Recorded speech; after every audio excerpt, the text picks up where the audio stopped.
Hello, everybody, and welcome to the GRG eSports 2 hours of Misano. We are currently about halfway through qualifying. The track is extremely wet. Cars are rolling their way around, as you've been able to see from the trackside cam. With me today, we got the Ethan Lawrence. Hi. And we're looking just to have some fun today. A little bit of a smaller grid, the time shift that recently occurred both in Europe and now in the United States. I'm sure other countries as well saw a shift over this last weekend. Has kind of thrown some people off, and so, you know, a race starting at 7 a.m. is not exactly ideal whenever you're used to it being at 8 or 9 a.m. The system thrown out.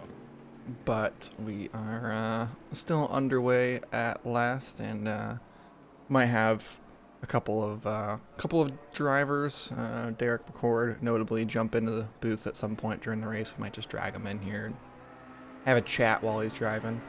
But for now, we're just going to relax and chill and try to have fun. Any highlights from you there, Ethan? What you expect to see today? I can see that you have the McCord livery, and I don't. I'm disappointed about that. Highlights today, some rain, as we can see right now. It's gonna be on and off, hopefully, throughout the event. Hopefully the entire session doesn't rain, but looking by how it's going with this session, I think we might have a 30-minute or so spout of rain. Probably during the start, maybe at the end, maybe in the middle. We don't know. The rain. Drivers have 5 tire sets for the entire weekend. So, again, depending on how this rain comes and goes, depends again if they, used up all their sets in qualifying. Well, actually, no, they wouldn't use any because it's raining. I was say I wouldn't suspect that the tire sets will be an issue due to the fact you get unlimited wet tire sets. That would be fun if we could limit wet tire sets. That'd be a massive safety hazard. But hey, why not? I think it's like 4 or something for an entire weekend. I want to say. I would love to limit it to you have 1 wet tire set. Oh, that's it. That's what you got. You got 1 wet tire set. I mean, these wet tires, they're designed to last like 8 hours. So yeah, like, it's true. I can barely drive in the dry those. Oh man. I don't know how I'm going to drive in the wet on one tire set. Yeah. You'll figure it out. Yeah, maybe I will. Off-pace livery cars looking good. One of them seems to have the design, no sponsors. That's okay. That's interior. Yeah, that's what I was noticing as well. Is one of them look like it's a base game livery, and the other one is not. I guess they didn't get the memo, Yeah. Well, they only got half the funding, so yeah, that's what it was. Yeah. Yeah, they had to cut resources somewhere. Well, the second check bounced. It's a rich energy situation. The one check worked, but the second one bounced, and so whenever the second one bounced, you're like, all right, well, your sticker's getting pulled off the car. Speaking of, Rusimov there making it within 1/10 of a second for the pole at the moment, and the 2 off-pace cars are just on a different level. I mean, they're a full second ahead of anybody else here in the wet. The Porsches looking like they hook up. I'm surprised Yannick hasn't set a lap if he's planning to do a, start from last type of deal. Oh yeah, that's actually, I didn't even realize that Yannick could come back and joined us for another race. Yeah, I think he signed up today actually, recently, but I think he might have a chance of sneaking away with something here during the race, that's for sure. I mean, he went on that run of every time that he raced, he won for like 8 months straight or something. True. Yes. him and his team and his teammates. Yeah. Oh, someone spun there in the final sector. Where they're wrong. Oh, they're doing 360s. Oh, keep it in a straight line. It's fun coming out of the corner and kind of double 360 moment there. Not particularly great, and this Porsche is really loud. Please take me inside. Great sounding car, but man, it's loud. I sadly have not had the privilege of hearing this thing in real life. Hopefully sometime next year, though. I'm trying to think. I honestly, yeah, okay, yeah, there was a 992 Indy. I was trying to think if there was one at Indy, and there was the Ukraine one, and then there was another one that were there. So yeah, I have heard this car. I can't notably remember what it sounded like though. Apparently, it's very notable. Well, one being it's a flat six, comparative to most V8s. The car that was notable for how it sounds, oh my god, the BMW GT4. That is the worst sounding car I have ever heard, ever. Well, it's about to get a whole lot uglier, too. Like, it just sounds awful. It sounds so awful. I don't know if it was renders I saw or like images, if like they're the actual pictures of the new M4 GT4, but I don't like it. they added the big front end. Nice. And then it like looks like a Mustang, but it also looks like a BMW, and I hate it. It's I don't know if it's the angle it's being taken from or what, but it was not It's worth it. pointing out that the rain has stopped, by the way, in this qualifying session. Obviously, I don't think it's quite in a position where you're looking to go to dry tires at all, but it might be an option just to throw at the wall, especially if you have 5 dry tire sets. And, I mean, you're not going to use 5 sets in the race in general, let alone if there's any rain in the race at that. So, I mean, why not? Go out there on a dry set and throw it at the wall, see what sticks. And it probably won't be the tires, but it's worth a shot. Looks like times are coming down between people, so because now we got Yeah, Dan Marriott there. In a second there. Driving the Seas Motorsport McLaren. Love that livery. There's a nice looking blue on that car.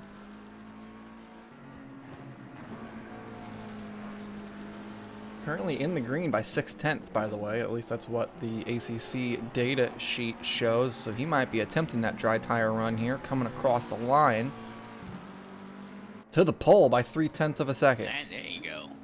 Let's we get this little thing here. Let's go to basic HUD. It says wet, so that is just the track speeding up, and Dan finding some time there puts it on pole. So we're gonna have to see if Robu or anybody else wants to try to jump that time here right at the end as the track gets faster. 4 minutes remaining in the session. 99 got a little loose there in sector 3.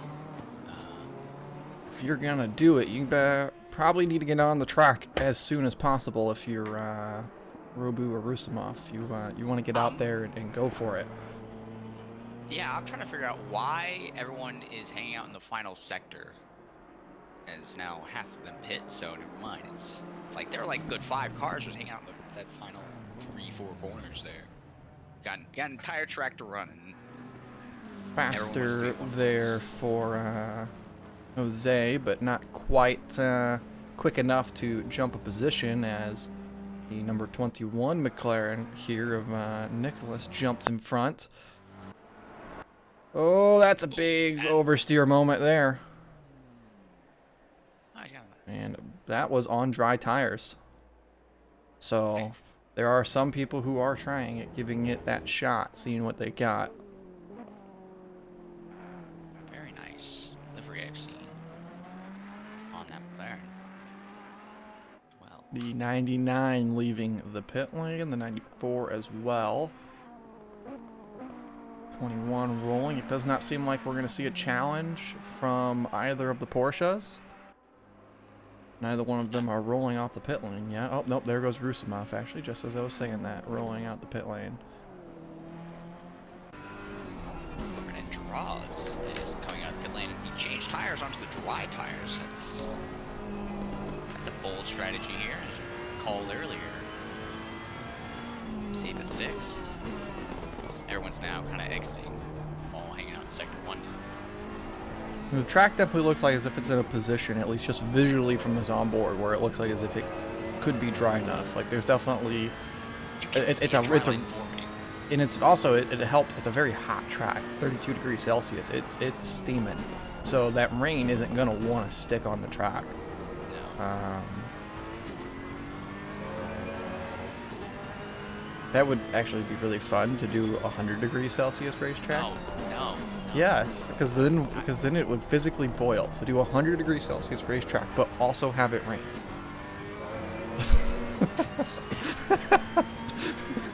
I just want to see what happens.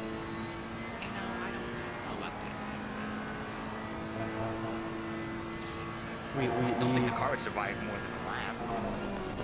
We have to do it for the purpose of being ACC Mythbusters. Oh yes, it's I mean, something new every time with this game experience. I mean, come on now. We can post that on YouTube, try to go viral. Like, Yes. perfect.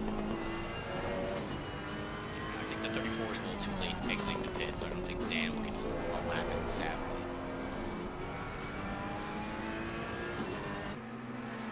Everyone's starting the laps now in final runs. Yeah, he's definitely leaving that pit lane too late, but this is going to be the lap to watch. See if we can try to jump back in front with the 22 off-pace racing Porsche.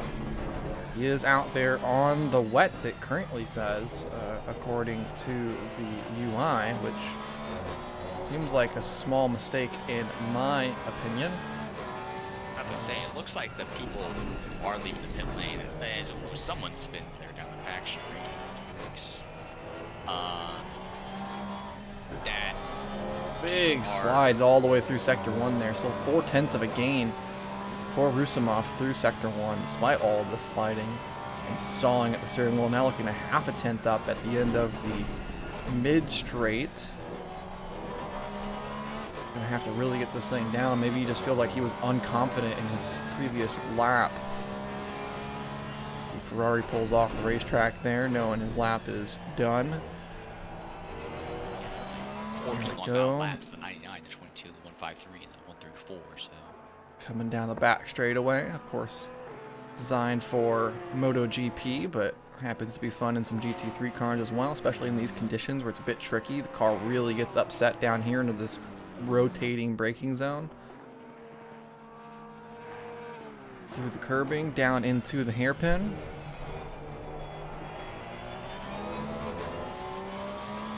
Just 2 more corners to go. Big tail slide there for the Porsche. Managing just to keep it together. Looking up 1 second currently as the 99 goes to pole. Good shout. BMW making a massive improvement right at the end. And Rusimov coming across the line. Takes it back himself with a massive lap. yeah, Mr. McCord coming across the line now. See what he can do. If he can throw himself up. He goes up to 7th place. Very nice. Makes a couple position jump right there. And so off-pace racing puts it on pole with a pretty mega lap there. I mean, we were watching that on board. That thing was sawing like crazy. That was quite a wild thing to watch. All right, we're going to take just a little bit of a breather here. We got 4 minutes until the session starts. So we're just going to take a little bit of a break, rest our voices, so we can get ready to go for the start.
Boys. All right, we are back, and with us in the booth is the Derek McCord. We're going to try to get a little bit of a pre-race thought process here before we get rolling underway.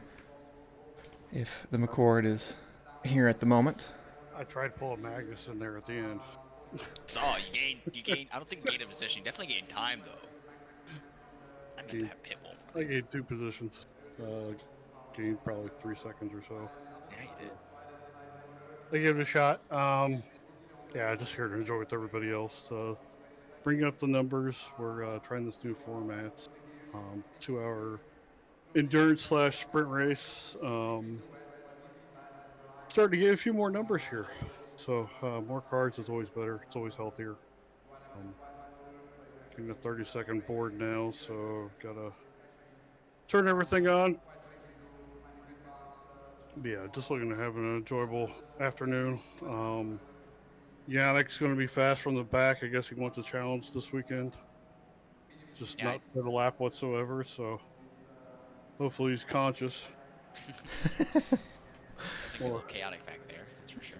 Hopefully he's conscious and asleep. So, well, we're What heading is, out. So be safe, everybody. Let's go. Let's have some fun racing. Let's I just want to ask right quick, what's going to be your game plan for the race start here? Starting at the middle of the field, 7th out of 12th. What is your expectation, obviously, with fast cars behind you, as you mentioned, fast cars in front of you? What is your game plan going to be down at turn 1? Stay out of trouble. Stay out of trouble. Keeping it simple.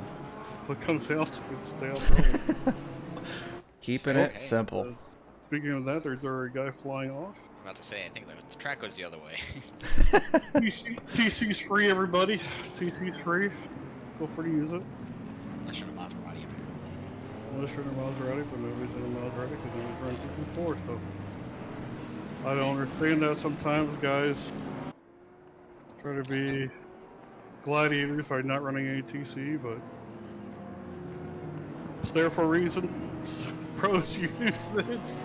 That was actually that's something that I learned with our 2 drivers, is that our pro driver in the car does not use traction control, and he runs the ABS at the minimal setting.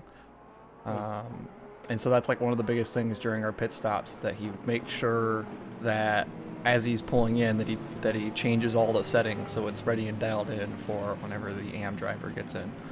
Well, you got a lot less horsepower in the GT4 than the GT3, so Yeah. I mean, it's think burning about that as well.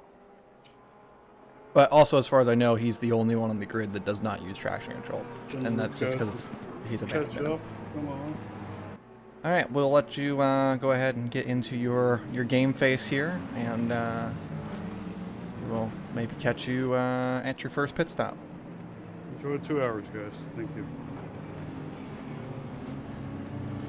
All right, getting ready to go underway. The grid is forming.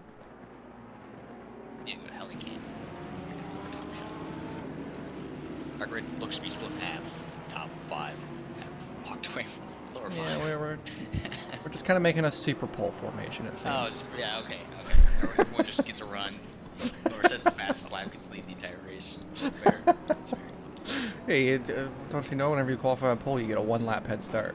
Oh, that's okay. That's- I didn't know we were trying this new rules format. Man, there's a lot of people out of position on this on this start, Yeah, actually. yeah, But it's okay. yeah. We're getting ready to get under green. The McLaren kind of backing it up here, maybe looking to try to keep an extra gap to the car in front. Looking 3 wide already down into turn 1. One of the off-pace racing Porsches on the outside. BMW outbrakes himself.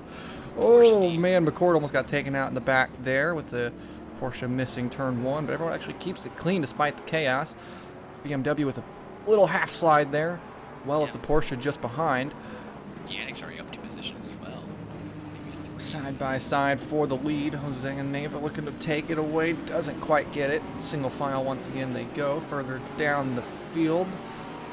McCord right up to the tail end of the top 5 here, gaining 1 position off that race start. It seems we have 3 packs now separating as we have the top 6 there, then the next 3 and the final 2 there.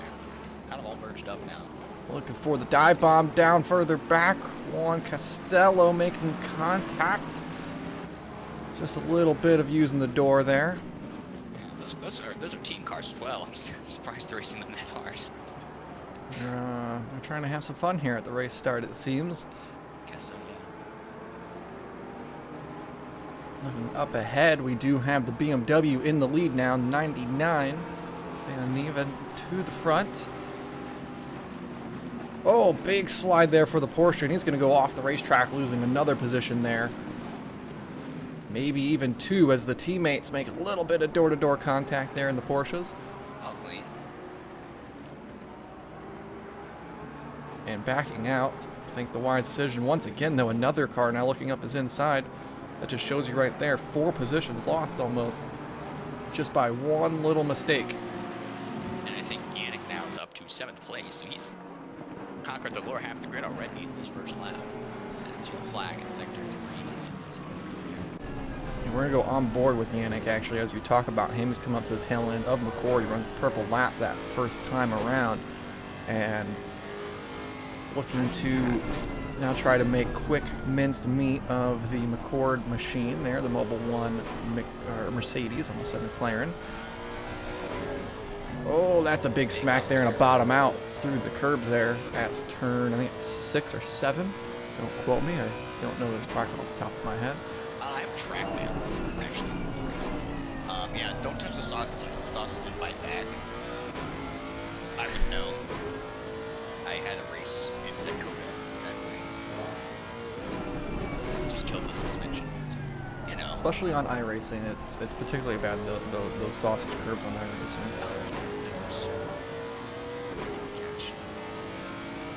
I was easily pop the car out here.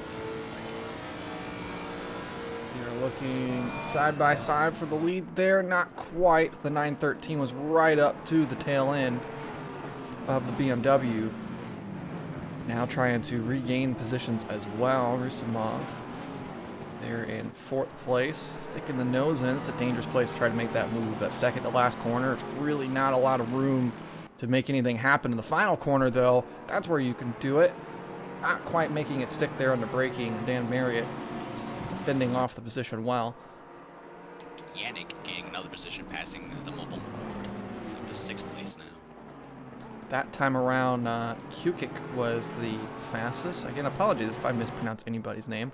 Go ahead and slander me in the chat or the Discord later if you watch this back. Oh, there's a double move from the Porsches, and both of them slightly forcing the car off ahead of them. Dan Marriott really forced off the racetrack, and an outside move from Octavian Robu to take the lead. That was awesome. But now going to challenge back with the run coming up out of turn, again, I think it's 6, down into the hairpin. Oh, and Dan Marriott makes contact. That was a little bit of a sloppy one there, looking up the inside, and just a little bit of a nose-to-tail contact. And a roadblock there. Yannick Rambach involved there. Just nowhere to go whenever there's a McLaren parked broadside in front of you. And now Porsche's falling down the grid. Our lone Audi kind of sneaking up a little bit, slowly but surely. And now the McLaren of Nicholas Kukic up into P3. Oh, there's more contact behind with Yannick and the... I didn't quite catch it. I just caught the rear end of it, and it's Yannick and the 34 kind of ends at theirs. All right, let's go ahead and rewatch this from the replay angle. 199 peeking up the inside currently as we go into the double apexers. So first one we're through. The 34 now in line behind. Into the braking zone. 34, a little bit of a move up the inside. Just a small amount of contact there, but with a high speed off balance corner causing both the cars to have a really solid spin. All of this just 5 minutes into this 2-hour long race.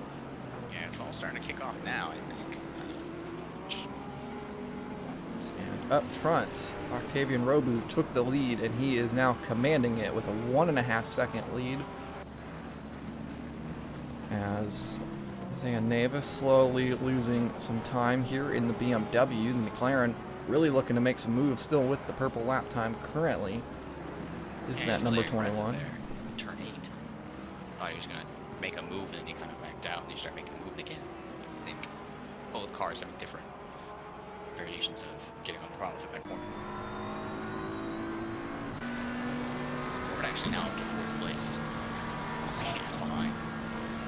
I mean, he did exactly as he told us he was going to do there on that formation lap. Stay out of trouble. And we've already seen it. Gained him 3 positions so far in this race. That's, again, endurance race, it's not, you can't win in the lap first one. You definitely lose it. I mean, you can win it. You just have to make sure that whenever you send the dive bomb and the wreck happens, it takes out everyone else. You know, you just got to calculate it perfectly. I guess you're Max Verstappen, you know, or Lewis Hamilton, or pick your favorite F1 driver, or whatever, you know. As long as you're on pole, you can walk away with it. Well, yeah, that's also not really considered an endurance race. Well, you know. Although I don't know if I consider 2 hours quite an endurance race either. It's definitely a sprint. It's longer than an hour. I think we're reaching the British GT style of racing. You just don't need a second teammate. Yeah. You make a pit stop, therefore endurance. Yep. More than one pit stop, you know. Simplest rules known to man in endurance racing. More than one pit Looking stop. side by side here, Yannick trying to get around McCord for P4, and he does it pretty commandedly down the mid-straight there. Lexus showing its legs. Lexus is a pretty good car to drive. I don't think it's pretty fast for straight line. I don't think it's the fastest though. I don't know. I have to go. I know that here in ACC, it probably has to be my favorite sounding car. Oh, yeah. It just, the sound of that V8, it just sounds like it's ripped right out of the NASCAR car. It sounds fantastic. I feel like, why do I think Lexus is like a subsidiary? Kind of like how Acura and Honda. Well, yeah, it is. Lexus is Toyota. Okay, that makes sense now. Okay. Yep. That's what I'm saying. It sounds like the V8's ripped right out of the NASCAR car regarding the Toyota stock car. It's not quite the same, but it is the same kind of base block of the V8, but I think that it's a bit smaller in terms of its displacement. Makes sense. I think there should be some more parts. One just passes away from the car. I mean, go ask Bentley. I think it's freaking massive. Well, you know, they have, it's McCord, you can't spin around there. Not sure what happened there, but McCord has spun around. Turn 5, no, 4, sorry. And we're going to rewatch this here. The 22 is going to look to the outside down into turn 1. It's trying to show the nose. Ford goes aggressive on the defense there, kind of rolling it into turn 1 a bit hard, forcing the 22 to back out just a little bit, but now down towards turn 4. Oh, just a little bit of bumper to bumper contact, and around goes the 50 or the 513.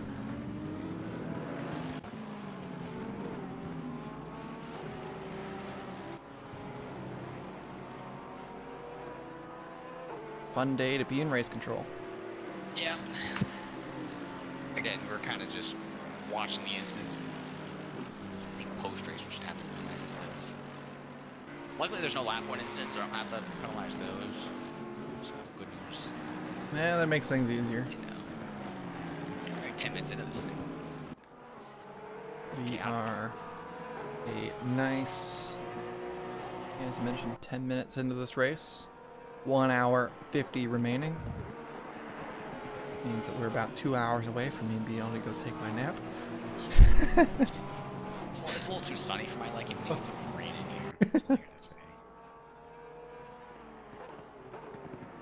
here. Ethan, we need you to start playing God and Oh, yeah. click the buttons and just have it start raining. I can click buttons on rain. I can start clicking solitaire. This rain. Yannick up into P3, by the way, and we missed that as they're going through lapping traffic. He got past the 99 BMW and now is hot on the tail of that 21. Rusumov, though, now with the fastest lap in the Porsche P5. Oh, Yannick going nice and wide here, trying to make this move on the McLaren. McLaren sliding all over the place. That, on the back of the McLaren, it's Pepe Christ. The emo. Oh. Yes. Please, no puns. Yeah, please. Oh, look at the overspeed of this Lexus. That is insane. He just wheeled right up to the back of the 21. He's gotta have that thing trimmed. Crazy. I mean, it's Yannick. Knowing him, he's got this setup with like 700 hours worth of time on it, trying to practice and get it perfected. Yeah, So this man, he might be doing that. Ondid's doing a 12-hour Misano race. So maybe he's practicing for that by doing this. Maybe. just a little bit, yeah. That would make sense. I'm excited for that. I have a feeling. There it is. There's the move. Looking to the inside here. Getting a good run. He kind of backs out. Oh, not quite though. 21 doesn't quite give him room. A little complacent on the move. He wanted to stick it in, and they backed out, and he started sticking it in again, and then kind of just. Yeah, those are, if I'm the defending driver there, I hate those moves so much. Like, whenever someone halfway sends it, like, for me, like, if you're going to go for it, just go for it. Like, Yes. it's even more frustrating whenever it's someone who's trying to lap you, and then they're doing that. Yeah. Oh, God. No, prototype drivers do it all the time. I feel like it. Sometimes Yeah, it's they race. start the move, and then they're like, no, we're not going to do it. And then they go, oh, there you go. A little bit of slide there for the McLaren on the exit. And the Lexus going to have the lead. He's got a full gap now. Now he's ahead. And just watch him walk the McLaren here. I mean, that's insane. They went from behind at the start of the straight to 3 car lengths by the time of the braking zone. That is outrageous. The Lexus, super fast here around Misano. I'm surprised it doesn't have the fastest lap speed he's carrying, but you know the 22 is back in this mix, so we might see a battle between those two. Maybe. Speaking of, there's someone off the racetrack back there. It looked like the 124 or 134. 134. Went a little bit wide there, trying to let someone through, and almost found themselves in the wall.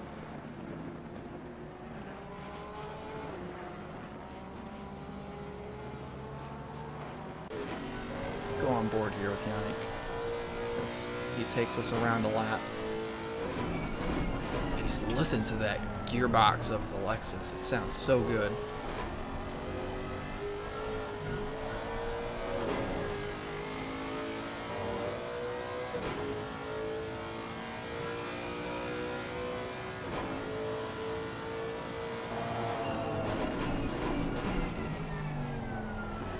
Gap was 4.3 there at the end of Sector 1. Let's see what it is here at the end of Sector 2. And then we'll check it again at the line to see what Yannick is rolling in. Apparently he's on a green lap, personal best. Probably the first time he's seen clean air during the whole race. Here we are 15 minutes in.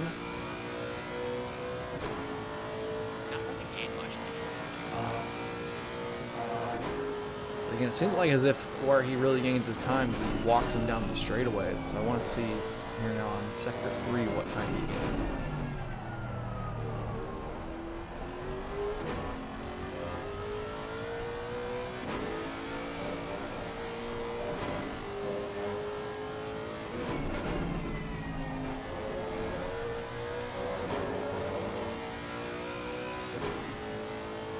Come down across the stripe, 4.2 that time around, so about a tenth of a second game. The 134 is off the racetrack. Having a rough go of it here today.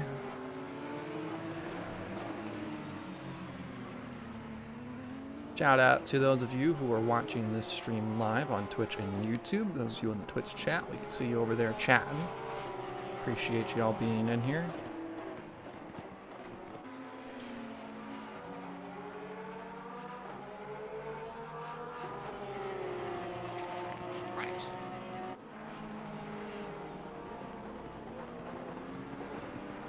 I've noticed as of recently watching Twitch, loves to, regardless if you're sub to a channel or not, just start handing out ads. And it's really, like, I actually know a particular streamer, Chad, who just like runs as many ads as he can. And it's like, damn. Looking to the outside there on the exit of turn 8, 9, 10, I don't know. Where's this track map posted at? The race controls, Chad. There we go. 10. All right, turn 10. Okay, so I was right that was turn 6 coming onto the mid straight. Turn 7 is apparently the mid straight, and then 8's the hairpin. There's a little geek there, you know. I didn't make this track. If you're not holding the steering wheel perfectly straight, it's a turn. I know. Italians. Oh, there's a wreck. The 69 and the 134 appear to have made contact and are spun off the racetrack. Would you like to come over here, mouse cursor? Thank you. Oh, don't need that. That will look to be at turn 10. So the 134 and the 69 both following each other here in line, the Porsches. Let's see what exactly happened here. Oh. The 134 seemed to just have the rear end massively step out, and the car decided, I'm just going to heat seek you, and went straight into the 69. That is... Yeah, can't do that. Cannot do that. That was a awkward looking incident. It didn't look like if you like did it on purpose. Like, it looked like the rear end just locked up, and unfortunately for the 69, he was just there. But that's going to have to be something rewatched in a few different camera angles to see what exactly happened there. Once again, you're going to look for this outside move on 10, maybe trying to make this NASCAR diamond the corner effort. Not quite going to work there. Drive it in deep, back it up on the apex, get to the throttle early. One of my favorite techniques from oval racing that I throw into road racing all the time is that drive it in deep just to make the dude in front panic. Because if you just drive it in deep, they'll start to think that you're about to dive bomb them and hit them, even though you are fully under control. And so then they'll panic and try to get out of your way, and you just basically get a free position, or at least a good run down the next straightaway. Here we go, good move here, all over the inside curbing there for the 22, really trying to make it stick. Big rear wing of the Porsche, all the grip under traction, and through to the position in P4 now. Yusimov and the off-pace racing team now take up 2 of the top 4.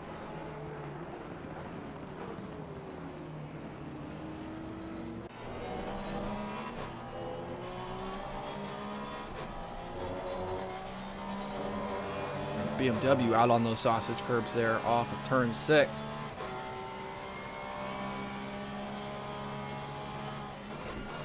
Gap down to 2.4 for the lead. Yannick has taken that purple lap time away as well.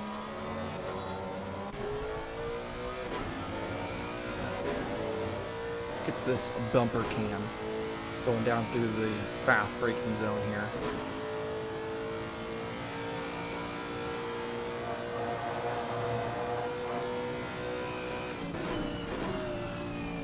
Such an awkward braking zone. definitely my favorite part of the racetrack is that braking zone, because it's a fast, flat-out right-hander that then you have to brake midway through the exit. And so your car is really loaded up, you're turning it hard to the right, and then you gotta brake to also still get the car to go right, so you don't want it to over-rotate, you can't under-rotate. It's a crucial part of the track in terms of lap time, and it's big on tire deg as well. It's a very crucial thing to hit right every time, and it's very hard to hit right every time. 1.7 now the gap for the lead, and I mean you can see it right here on the screen. It's more or less nothing at this point, as Yannick is looking to take this lead 20 minutes into the race after starting dead last and being involved within an incident, not one of his own doing, just the incident happened right in front of him. He's now in a position to maybe take away the lead of this race.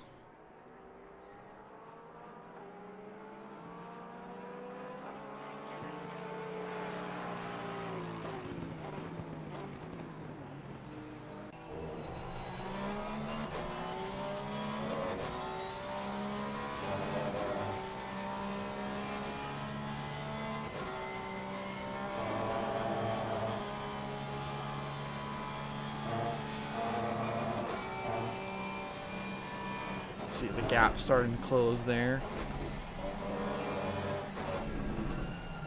I just realized that Lexus has the Gran Turismo logo on the front of it. Yes. It is interesting to see that affiliation within ACC. Or so. In fact, I think Lexus is a really great company. Part of the reason why it doesn't custom liveries aren't its name is due to the fact that Lexus is one of the cars that doesn't have any custom liveries at all. When you go in to create like a car, like you would any other car, you get the full preset designs that are from the teams. Yeah. It's part of the whole Toyota nonsense thing. I don't get it.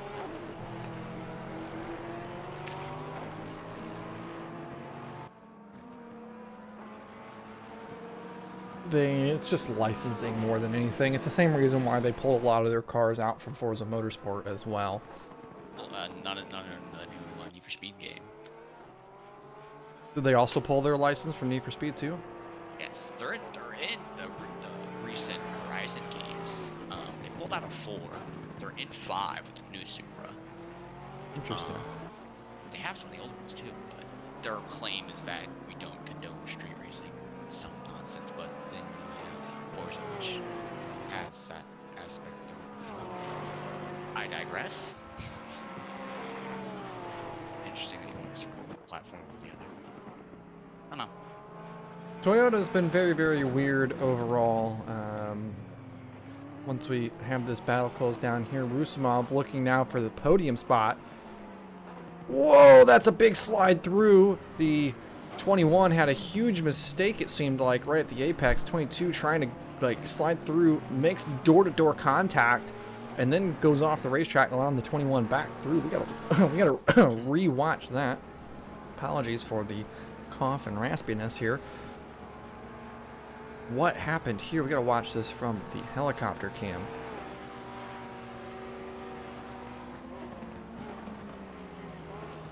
Wow, that was a weird, a really weird incident there. The 21 seemed to really like slow down at the apex of the corner in a way that the 22 just really couldn't avoid at that point. They were fully committed to just taking the corner, and almost resulted in a really major incident. Honestly, that could have been way worse than it was.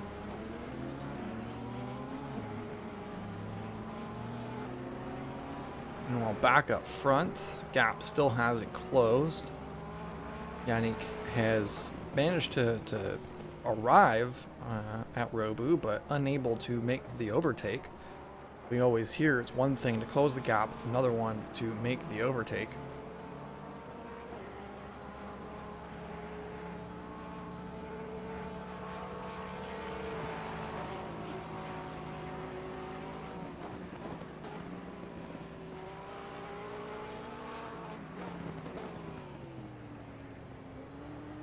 Especially here at a track like Misano, I really would only say there's a couple of passing zones here, and you pretty much have to commit to most of them. I mean, you have turn one, which is definitely a passing zone you have to commit to, being that it's a kind of a fast chicane more than anything.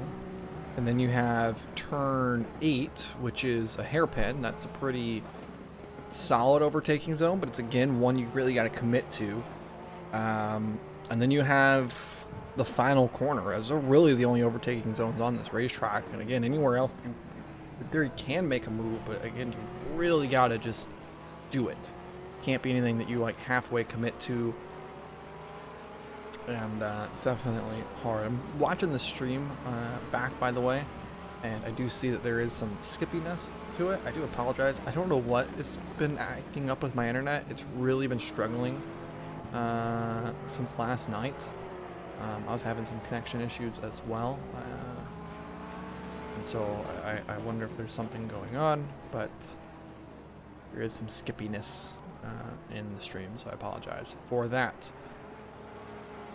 25 minutes into this race, and the action has still not cooled down. It's been all over the racetrack with all over types of things. We've had anything from big time crashes to fun overtakes to moments that make your head scratch. We're still watching this battle up front. Race controls finally starting to make some decisions. Yeah, we have 2 penalties. Oh, that's a big bounce to the curb there for Yannick. That's going to lose him quite a bit of time here, and any chance of a move down in turn 1. Meanwhile, Rusimov is going to try to set up his own move down in turn 1 here, further down the racetrack. See if he can get a good roll through the final corner. He does. Right up to the bumper of the 21 here. It's the same move we saw him pull on that BMW just a few laps ago. He's going to look up the inside, see if he makes the send. He does. Makes it stick that time through. The McLaren rather nice to him, letting him take the apex. Backs off and now into the podium position there for off-pace racing. So they got 2 of the top 3 race cars currently on the track. Back up front, Yannick looking around the outside possibly. Not quite going to make it work, but he's right on the tail end of that 913. Let's see if he can get through turn 10 really smoothly and then use that straight line speed to make a move down into 13. It's going to be the key right here. He's there. The Porsche really accelerates well. The Lexus is going to have all of this straight line speed. See him already closing that gap before they even get to turn 10. Almost some contact there. It seemed like maybe a little bit of lifting off the throttle there from Robu. Just a little bit of head games being played. Such a scary moment there. Trying to make that overtake with overlap on a really high speed one groove corner. But that's really the place where you have to try to make it if you're Yannick. It's you're going to just have to commit and just do it. I really don't know where else he's going to have an opportunity in that Lexus. Unless if he can make something happen with a mistake from Robu in front, but Robu's been pretty lights out so far through this one.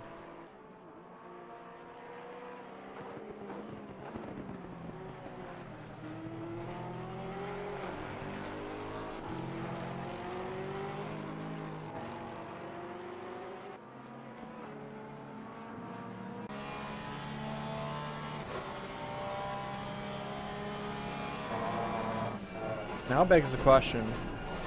No. Yannick almost had it there at the apex. A little bit of over-slowing from Robu. He was a bit late to the brakes. Kind of had to check up a lot right at the apex. We're going to watch here Yannick try to roll, get to the apex a little bit early, get to the throttle a little bit early. Wheel spin on the exit, though. That's going to hurt his run down the straightaway, but it also may help him overall because he might catch him just a little bit later. Turn into, there's 11. Here comes 12. He's looking to the outside. All of the racetrack being used side by side down towards the braking zone of 13. But again, you just cannot make it stick. The 913 great on the defense. And Octavian Robu gets to hold the lead. This has been a really fun fight between these two.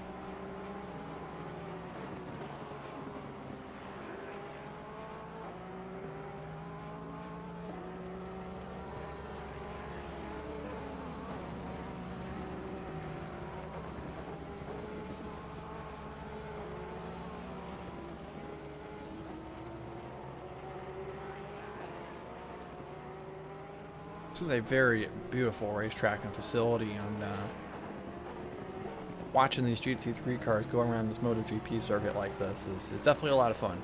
It's a track that whenever this game first released, I'd really not seen much of in terms of racing, especially within, obviously, Sims. I do believe this is the only game to have it for car simulation purposes. And it's definitely a welcome addition to the sim racing family in terms of racing content.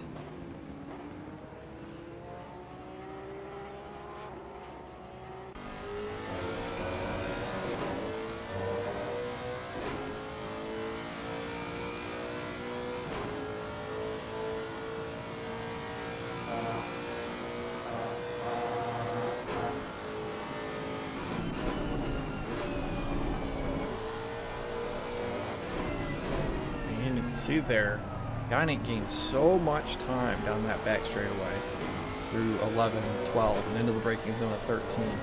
But by the time that he gets to turn 14, there's just nothing he can do about it. He's really got to nail the exit here, the final corner at 16, and try to get a run down into 1. That's going to be his opportunity. It's going to have to be down into 1. I just don't see where else it's going to come. Because the Porsche sticks so well through 13. It's going to be nearly impossible to make an overtake around the outside there. And I don't quite know if Yannick has the brakes within that car right now to make the move into the hairpin of turn 8. So, but traffic in the way here, this might make things a little bit dicey. The 913 swerving out of the way, get by the 69, which had a retirement, by the way, in this yes, race. it's the 134, right? Yes. Not quite close enough there to make the move into the braking zone. The traffic not playing any games either. So again, Yannick's going to back up the entry a little bit here into 10. So he can try to get to the apex early, get to the throttle early, try to carry that speed out of the corner, try to make up for the lack of acceleration. Because again, the Porsche really good on throttle because of that rear engine. It gets going really good. But then the Lexus, it just has its legs all the way down. Oh, looking to the inside here. This might be the move. Yannick Rombach not able to make it stick, though. Man, he's going to have to get a little bit argy-bargy, I think, if he's going to make that one work. Oh, and into the gravel trap. So now he's got to regain some lap time there. A couple tenths lost.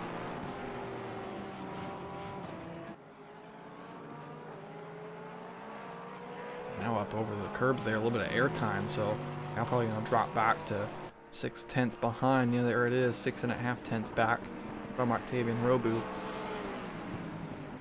But again, he's going to be able, he can close that gap like as if it's nothing, but making that overtake so challenging here. He's able to make his way through the tail end of the field rather quickly. Whenever those guys that he was, you know, a second to 2 seconds faster than per lap. Whenever you're looking at, you know, a few tenths of a second per lap, that's a much closer gap. And in this moment, a gap that is close enough to not allow Yannick to really do anything about it. Here down the field, we are seeing a 20-second penalty handed to Dan Marriott in the form of a 15-second penalty for avoidable contact and an additional 5-second penalty for avoidable contact. And then Rusimov, our current third place car, gets a 5-second penalty also for avoidable contact. So the first round of penalties starting to roll out here just before our pit cycle starts here soon. And I wonder if there's going to be anyone who's going to play the game with the pit stops and maybe short stint, maybe long stint, who's tried out different fuel numbers. Maybe who's burned their tires off a little bit too much here on this first stint. Yannick hard over the sausage curbs there. That nose was pointed hard into the inside there for a moment. That could have been really bad. I actually want to rewatch that, but from an outside perspective.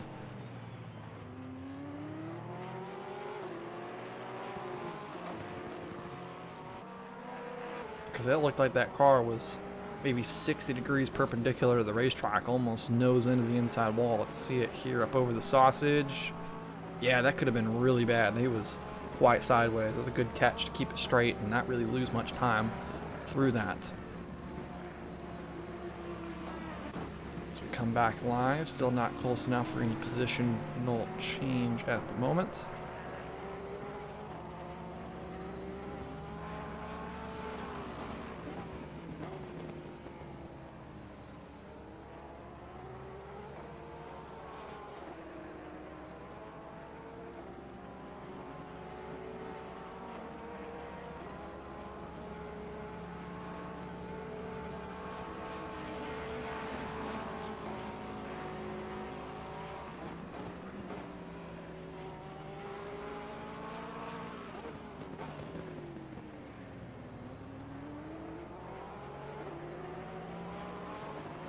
Yeah, I'm looking into the settings here, and it is definitely is a network frame lag issue. I only have 26 missed frames due to encoding, but I have 4,050 due to network. So something with the internet causing a bit of an issue on the broadcast side of things.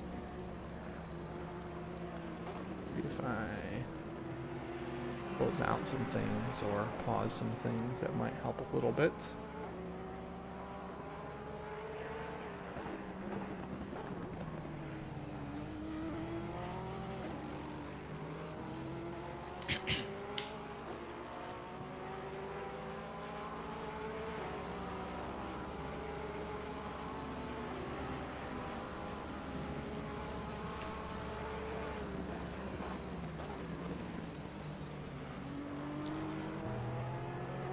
Down the grid, gap closing here. Dan Marriott trying to find his way into the top 5, but again does have that 20-second penalty. So on Marriott, sure, but this could come back, and obviously it won't be a top 5 position following the pit stops if he can make that move happen.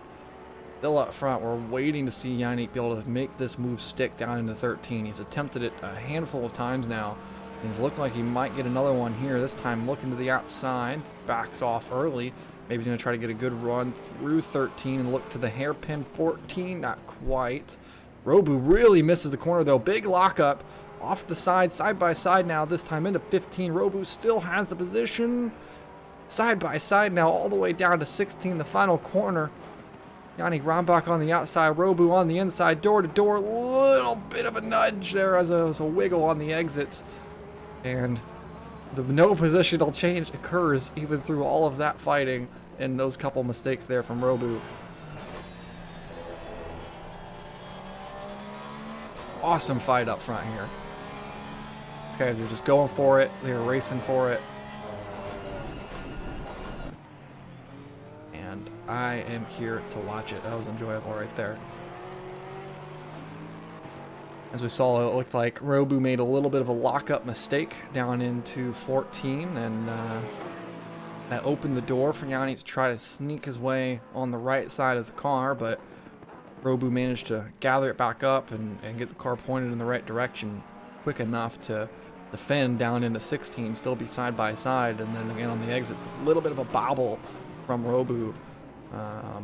And that resulted in kind of Yannick not having any more road to drive on as the curbing was ending, and a little bit of a touch with the grass and falling back in line behind Robu. So, you know, one of the drivers might be a little bit frustrated in that situation. Yannick, he might not be too happy. He might feel a little bit forced off the racetrack, but it definitely wasn't malicious by any means from Robu, and I'm enjoying watching this hard, aggressive fight between these two.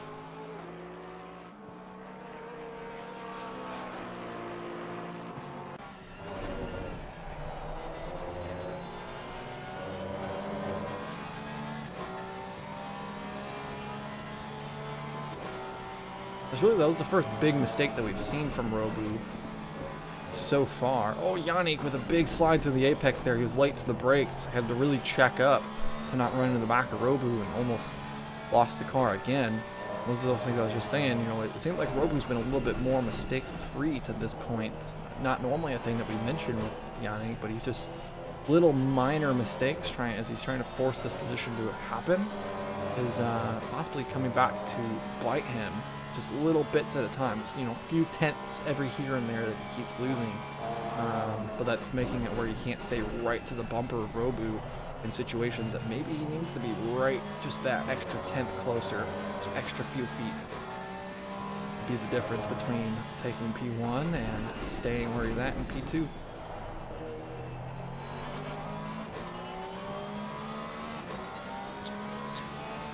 I know you mentioned this earlier about tire strategy.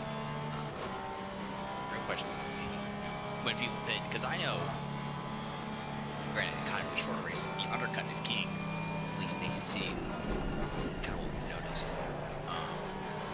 So, do you run shorter than the guy you run, you know, shorter on this first stint, but then have less tires at the end? Or do you pit first, or pit last, and have all the tires at the end, but risk losing position? I mean, there's also the play here of, do we know that the weather is going to stay clear for the entire remainder of this hour and 20-minute race? You know, we saw obviously in qualifying that there was rain, and in our forecast we expected a little bit of rain here.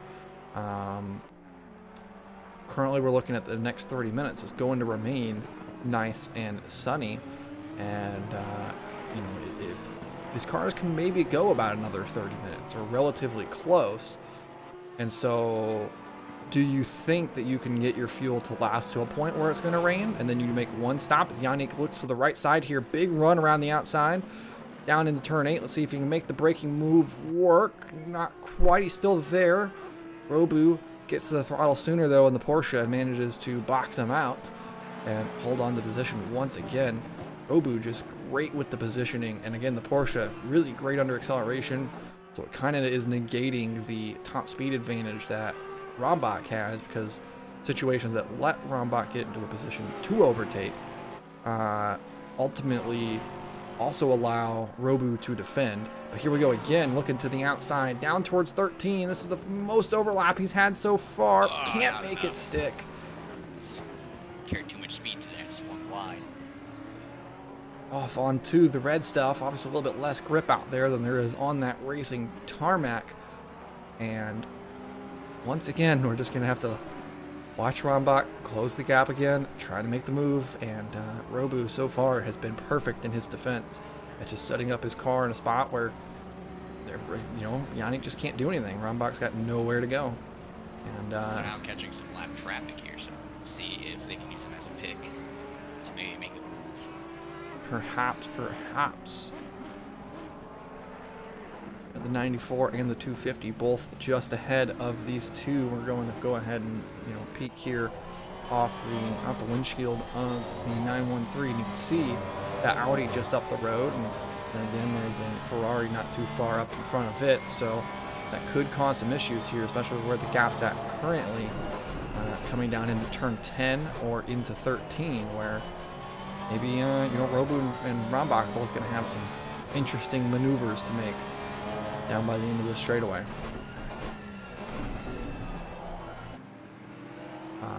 But as we were mentioning there, you know, you got to wonder if there is any sort of thought or hope that you can make your tires and fuel last to the point where you just make one pit stop for wets if it does end up raining.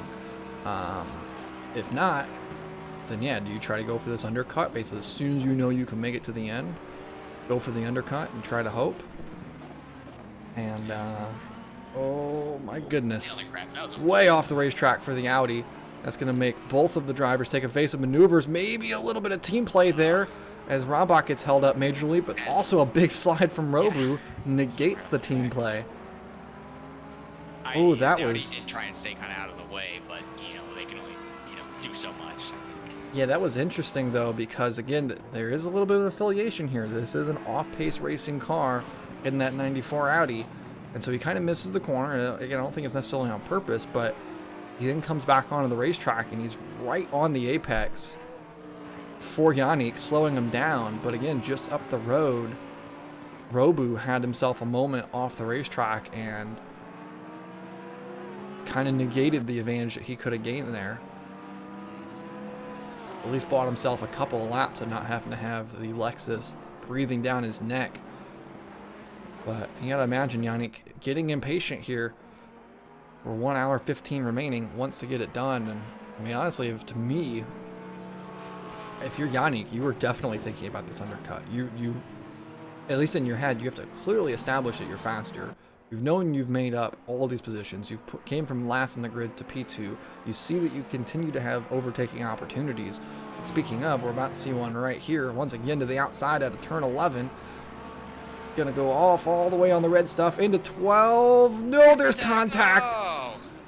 Both cars keep it pointed in the right direction, though. Nicely done by both on the recovery.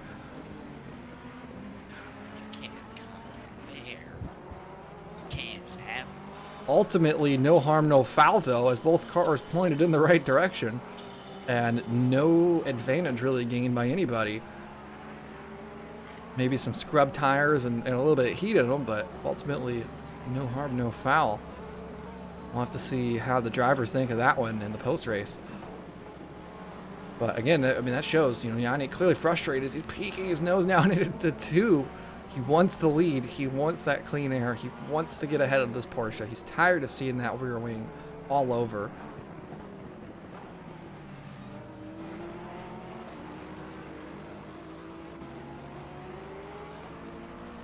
But you have to, again, I mean, in his position, he clearly has to think that he is the faster car here. And so, I mean, that undercut is viable for him. You come in, you grab those new tires, you grab that fresh air, that clean air in front of you, and you just rip in some quick laps. And by the time that Robu pits, you might gain, 3, 4, 5 seconds. And maybe put yourself in a position to pull away with the lead by the time the cycle is over. But you're also opening up a vulnerability of, if you make a mistake on it or towards the end of the race. So it's definitely an interesting one to see unfold here.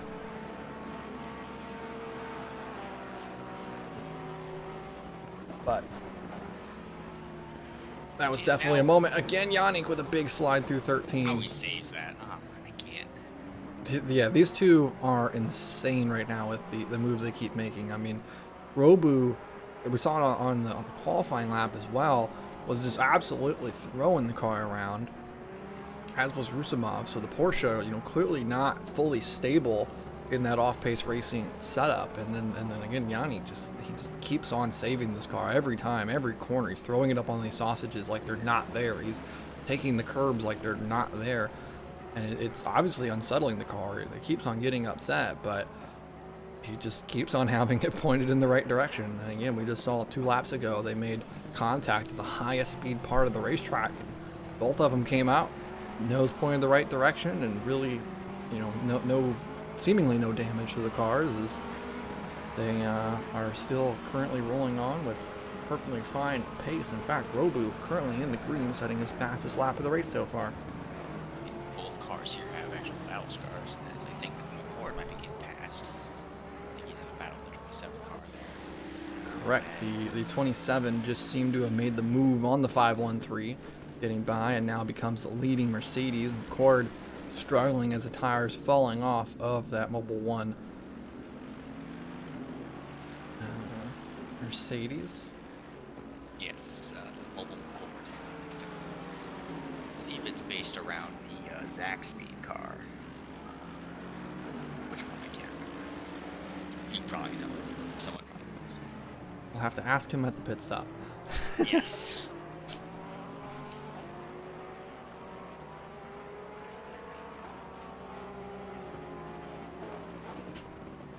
That's solar panels on the roof of the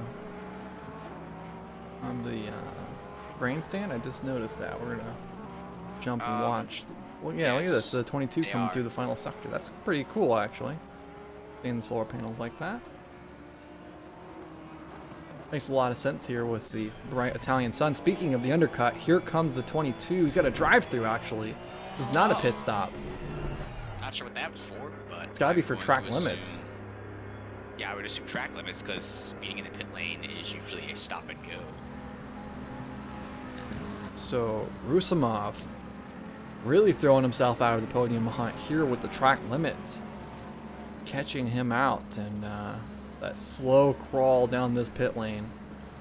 The worst part about it is this pit lane, see where it kind of cuts in there? You're still on pit speed limit up until you get kind of past turn 2, turn 3 area.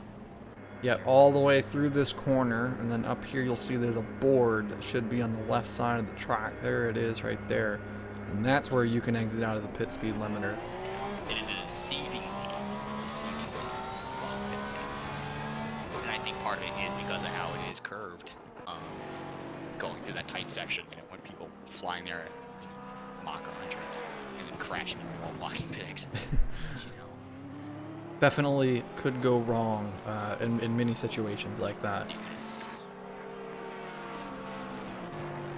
Funnily enough, this track, Cord shared a video with me the other day. I want to say it was from the 90s or the 80s. But this track actually is run in reverse.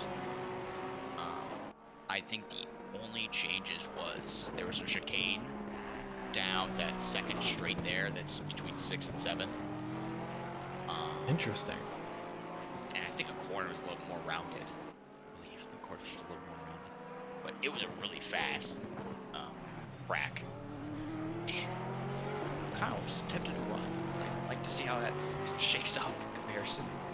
Yeah, this track in reverse would be really interesting. Obviously, you couldn't just load up here in ACC and run it in reverse just due to the way that the curbs are designed. But that would be really interesting with this layout. Obviously, the very fast corners that currently exist would ultimately not be as fast. And meanwhile, the slower corners would become faster. You wouldn't have to build so much a downforce based setup. Like you could trim it down to Monza levels due to the fact that you're a consistent triple right hander there. That's all. You're building up speed for the horseshoe. I guess that's what we're gonna call it. It's turn 12. No, Looking to the left here again, Yannick, right up to the bumper of the Porsche. Gonna go around the outside down to 14.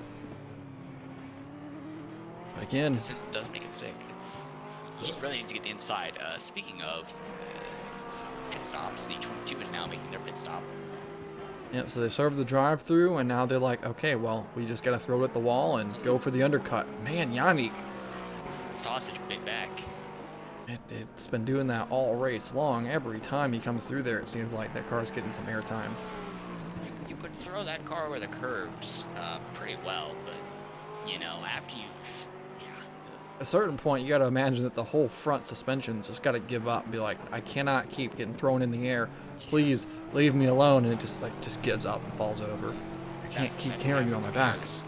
I was doing a low fuel race at Coda, and big slide there. I hit a sausage curve, and the suspension just broke. Gotta be kidding me. I don't know if I've ever seen a suspension failure in ACC. Besides, you can get suspension failures from, getting enough damage in terms of, someone hitting you, but... Yeah. The way, again, I've had something to do with my wheel doing it as well, because we kind of lost force feedback as well, but it just straight up broke and the car just towed. Not great. That was fun. Drive-through penalty for Dupinov down there further on the field with, I gotta imagine it's, again, track limits. You gotta wonder how on earth Yannick and Robu don't have track limits yet, seeing how much they've been throwing it over the curbs in this fight for the lead. It's the annoying system, I think. Because they don't build up track limits like other games. They determine it based on, again, your fastest lap as Yannick. Again, using all the track and then some. That, if you don't have a valid lap, and you're doing your fastest lap on lap 3, and you stay normally be within standard any other time because you didn't set a previous valid lap, it's going to count that as in track cut, which is really stupid. Yeah, because it definitely opens up the opportunity of, as tires wear and as the track would get slower or anything like that, it opens up the opportunity to basically track limits get wider. Same situation like whenever it starts raining. Once it starts raining, then it opens up more ability to extend track limits. And you saw there McCord kind of in the way a little bit for Robu, not holding them up a ton. Yeah, he kind of... I think I would have stayed to the inside there instead of doing that crisscross he did, but hey ho, you know. That's how I always do that. Okay. Now through his Rombach as well. Just the grass there. And Doggo has decided to come join the broadcast. Nice. Always fun that. Yeah. He just wants to watch. Not sitting on my lap. What other iRacing track cuts? Gosh, they improved them at Spa luckily in recent times, but they're still annoying because it's like, oh yeah, this in an F1 car probably legal, but as soon as you do it in a GT3 car, it's wrong, and you know it's because we're based around the whole half the car system, which does not work at all, and there's no application of that at all in real racing, to my knowledge. So you then get that, and then if you do go off the track enough, you don't get penalized, even if you slow down. You know, let's say you cut mods at turn 1, but you know, you go through the bollards and everything that are there, and you slow down, do all that, regardless of when you rejoin, you still get penalized. Mm-hmm. Because it's based on the rejoin and not anything prior, which is stupid. R Factor recently did a update on their track limit system, and previously they just had it to where you had the track limits, and however they were defined is they were defined, and if you went over those track limits, well, too bad, so sad, you get, you know, one track cut to your allotted, however many, depending on what your series runs. Though now, after updating it, what they did was they gave you track cut points. So let's say you get a total point system of 2 or 5 or 6 or whatever, you know, whatever number you want it to be. Depending on the severity of the cut, the track, you'll get, you know, 0.25 or 0.5 or 0.75 or 1 or whatever, you know, depending on how severe the cut is. Interesting. And so now what happens is a little text dialog will pop up and say calculating, and it'll kind of be orange, yellow, white, or green. I believe green and white, you're in the clear. Yellow, you might want to slope a bit, and orange, you're still gaining time. And then after it will say, you know, if you get penalized for it, you know, it says this lap's invalid, and then you get 0.5 of a cut or something. But definitely an improvement over the old system.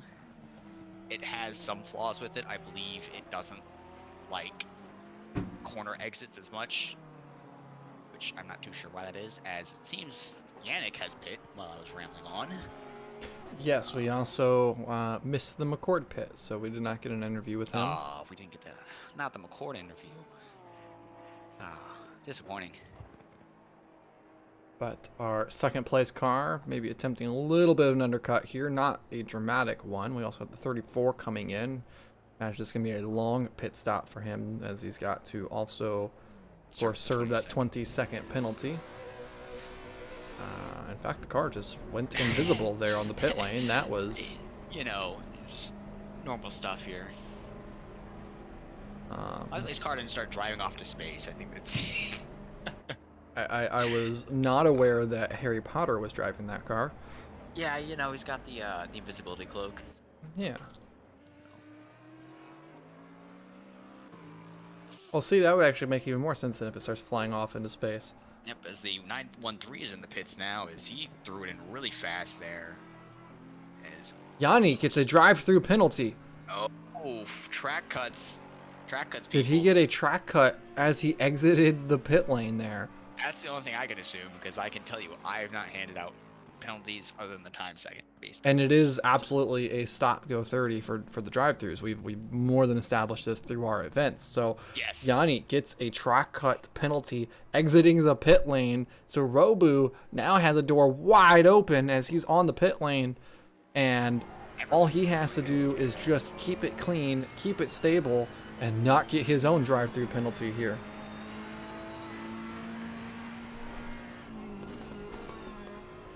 Wow, this is going to be wild. We might have an opportunity for someone else maybe to try to go and challenge up front. Robu now rolling. We're going to go to his onboard shot here. As it's the ever slow roll down the pit lane. And in fact, it looks like he would have kept the lead regardless. Yannick doesn't look to be in a position As to the overtake. We'll have to 30. see here once they get out of the pit lane. Yeah, there you go. Robu gets off of the limiter and actually gained a lot of time on the pit lane as well. So Yannick not only lost time in the pit lane, but also will have to serve that drive-through penalty. Speaking of penalties, the 34 with the stop go 30, I can only assume for speeding in the pit lane. That just That's popped up though. That wasn't there just a second ago, was it? I don't know. I saw him leaving the pit lane, but I was doing camera stuff, so I didn't quite see what happened. Interesting. This is Um, all unfolding at the 1 hour mark in this race.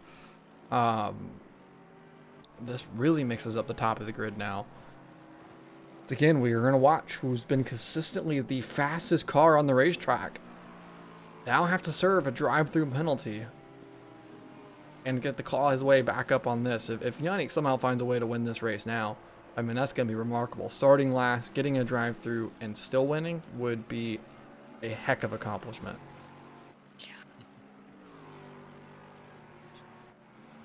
I imagine that the frustration has to be through the roof, though, inside the cockpit of this Lexus. I mean, he already looked frustrated and flustered following the 913 for so long.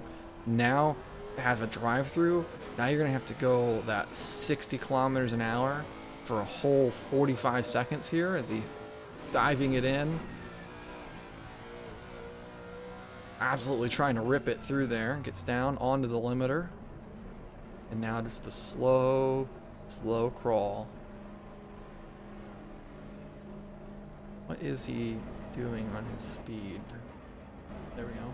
49 kilometers an hour. So just an ever so slow crawl through the pit lane.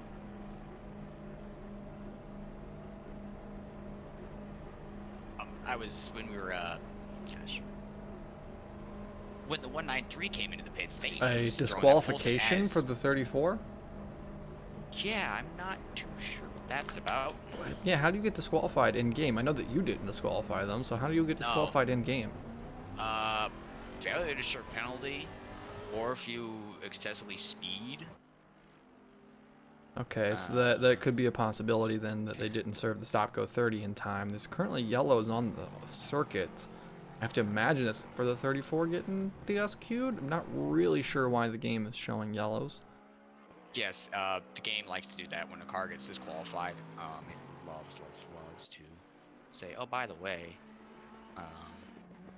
yellow on the track for a car. But we have to point out, Yannick still second place on the racetrack, even after the drive-through penalty. Oh, And I think he got a track cut. Okay, that's what happened.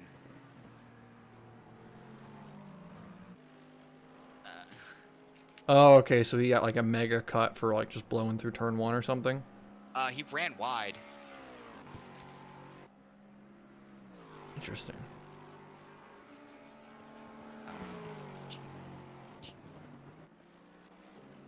T6. Surely that wouldn't disqualify you though. Oh, it's showing it. That's why. McCord has appeared to have had an off here. He's got a little bit of a spin around just prior to pit entry. Car is rolling underway though now. 94 has returned to the pit lane.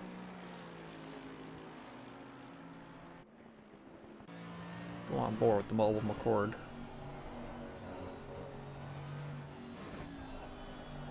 Oh, that's a big miss of turn 2 there for the Mercedes.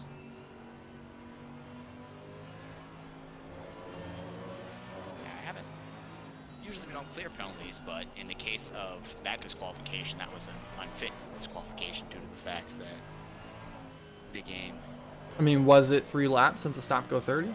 No, the thing is, as soon as you cross that line and you know. Yeah, You- yeah, it you is a don't serve the disqualification penalty at the start-finish line. Yes. But the thing was, he had just gotten the stop go because he just served his pit stop, so he'd gotten on pit exit. He was doing his 1 lap around after the fact, and then he just ran wide at turn 6 and just gave him a DSQ. I don't know. That was an interesting turn of events. Like, it'd be different if you just, like, had returned to the garage and retired or whatever, but it wouldn't say Yeah, DSQ. Yeah, just the instant.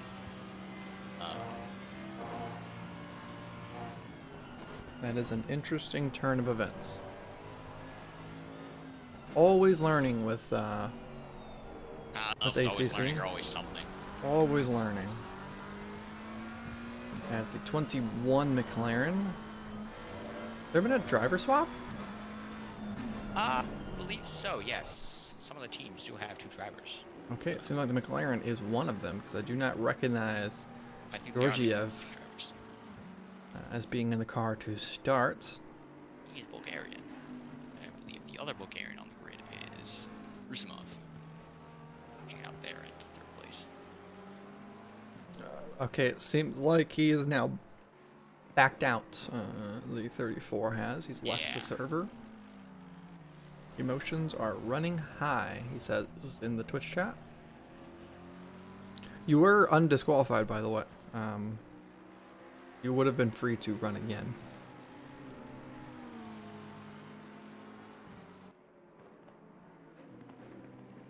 Not quite sure what occurred to result in that disqualification. If you want to explain it to us, it would be welcome. As we see a positional move here for 4th, the 99 makes a move on the 250 and slides on through.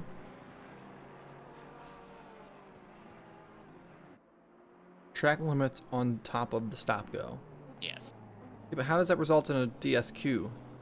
So I guess it didn't like the fact that there are 2 stacked penalties and just said, okay, since you didn't insert this one and you got another one, and we can't count properly, it self-destructed and said disqualification. 1 + 1 = erase. Yeah, right.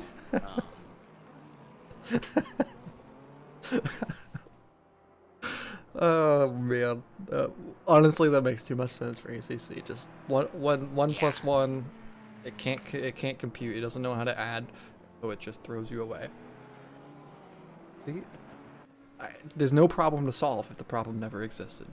Yeah. I can agree with that logic. Yeah. Just.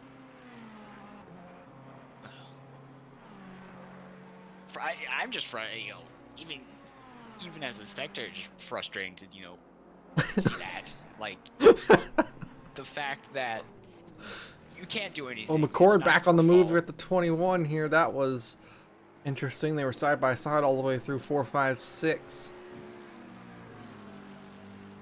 That car's got some battle scars on it. Yeah, it's always something with this game. Like you said, we find new things every time, and it's I mean, again, yeah. we need to just change our name from GRG to just Mythbusters. We're the ACC Mythbusters. That's what we are. We find the problems. We find that failed. We need to get in contact with Kunos and have them hire us. Yeah, right. We will find your issues. We will find them. Okay. Yeah. We don't know how to fix them, but we'll tell you what's wrong.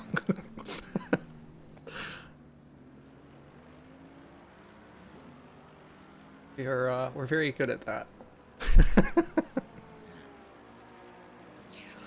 what do we find? We found that it's found a lot of these. You just you fix one thing to determine that 6 more things like to break.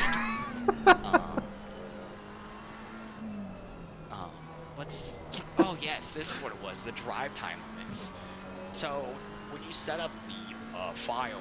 Once again, down into 4. Not trying to interrupt, but we're looking at a move here. Big dive bomb onto McCord. He gets done. Hey, makes it sick. Yeah, he makes it work. Through goes the 21. But they have. And the stream decided to freeze. Gotta love that. Cord might be making a dive here. Yeah, he's gonna go back for it, maybe. Not quite. Yeah.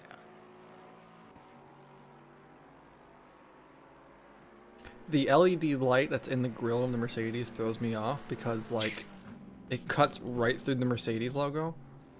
Oh, that one. Like, look at it from this wing angle camera.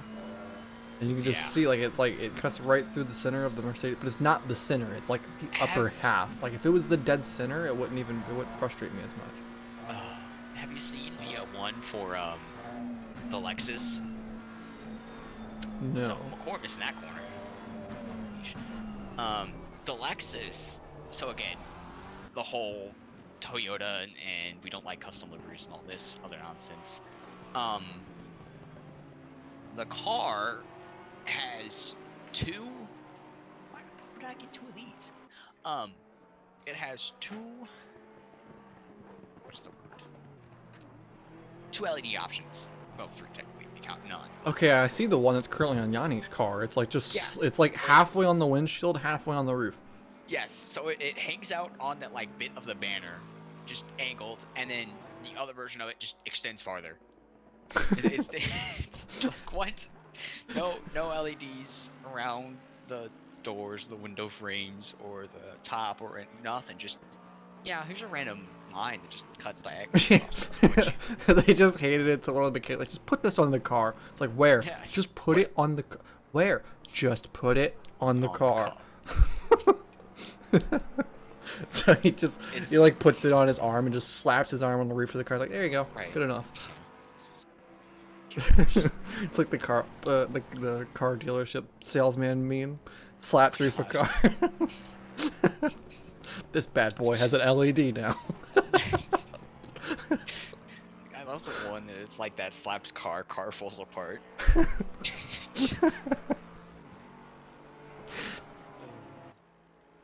It's... Meanwhile, the 913 has nearly a whole sector and a half lead on Yannick, who then has a sector lead on the 22 car. Where the 99 has these cars have decided to spread out all of a sudden. They're really close. Normally that happens with the pit stops, what it seems like. Every time that a car pits, it's like, well, someone messed up the pit lane, someone nailed the pit lane, and now we have 2-minute gaps between everybody. It's very interesting. Like there's a weird like lack of consistency with how well people take the pit lanes in our races, it seems. Part of it as well had to do with the drive-through. Track Yeah, race. obviously that didn't help. But I mean, even without the drive-through, Yannick still lost like 4 seconds in the pit lane. Yeah. Like, that's a dramatic gap. Like, that's pretty sizable. What's the word? The system for the pit lane makes me so angry because it has to be perfect. And even if you are perfect, it still decides to move you 5 feet. Like, you can get it within the box, straight, perfect, in there, everything, and it's like, oh, move you over 5 feet up on the jacks, turn off the... Does like Yeah. I don't love how it has to move for the animation purposes. I don't. Yes. Because that's literally all it's for. It's just to trigger the animation. iRacing and R Factor do it right, where they're like, hey, you're in the box, you're not. Like, iRacing says, hey, you're too far to the left, or you're too far to the right, or you're backwards, or whatever. Where R Factor, you kind of just throw it in the box and be like, okay, sick. So you do the Nürburgring style in the 24, where they put the cars in the jack, they kind of angle the car perpendicular so they can both launch into the... Yeah. People do that all the time. This is like, nope, I have to be perfectly in the box, engine off, seancing the car. All sorts of... Yeah. It's definitely one of the things that I think iRacing does really well is the pit lane aspect of things. I wish you had contact with pit lane, but you do have contact, but only in the fast lane. It's so... I feel like it's not even that. It's just like it. Like sometimes there's contact, sometimes there's not. Yeah, And I agree. I wish it was just like R Factor, where it's just constant. Yeah, there's always contact. Yeah, either there's always contact or there's not contact. Don't do this like half and half stuff. Yeah. Where I'm guessing if I bumper this guy, unintentionally, he dies, or I somehow die, or nothing happens and the cars both explode. I do agree. I wish, like, because ACC, obviously, it's no contact in the pit lane. It's always no Yeah. contact. That's okay by me. It's kind of annoying, but it's okay by me because it's consistent. You know it's Exactly. not contact. R You know Factor, nothing's it's gonna always happen. contact. No matter what, you're going to hit somebody. Which I love. That's cool. I was doing It feels like weird how there seems to be no, like, nobody does everything right. There's everyone who has one thing that they do well. Project Cars. Project Cars had a great game, but you know, Project Cars decided to have bugs. It was Project Cars. It was Project Cars. Glorious game. R.I.P. I blame what's his name for selling it to Cody's, and then Cody's getting bought by eBay. And now it'll be EA Sports Dirt. Not even, it's gonna be EA Sports Rally. I mean, Yeah, it's not gonna be called Dirt because it's now Cody's have a WRC license, so it's probably not gonna be called Dirt. It's also owned by EA, which the only thing EA has done so far, at least the F1 games, besides put their it's an EA game, whatever. They've added this stupid, FIFA style. EA makes FIFA, right? Yes. No. wait, well, it's not. Yeah, they do, but it's not even called like it used to be called Codemasters F1. Now it's called Yeah, EA Sports F1. yeah, it's really F1 22 is just like, oh, it's so annoying. It's annoying for a lot of reasons.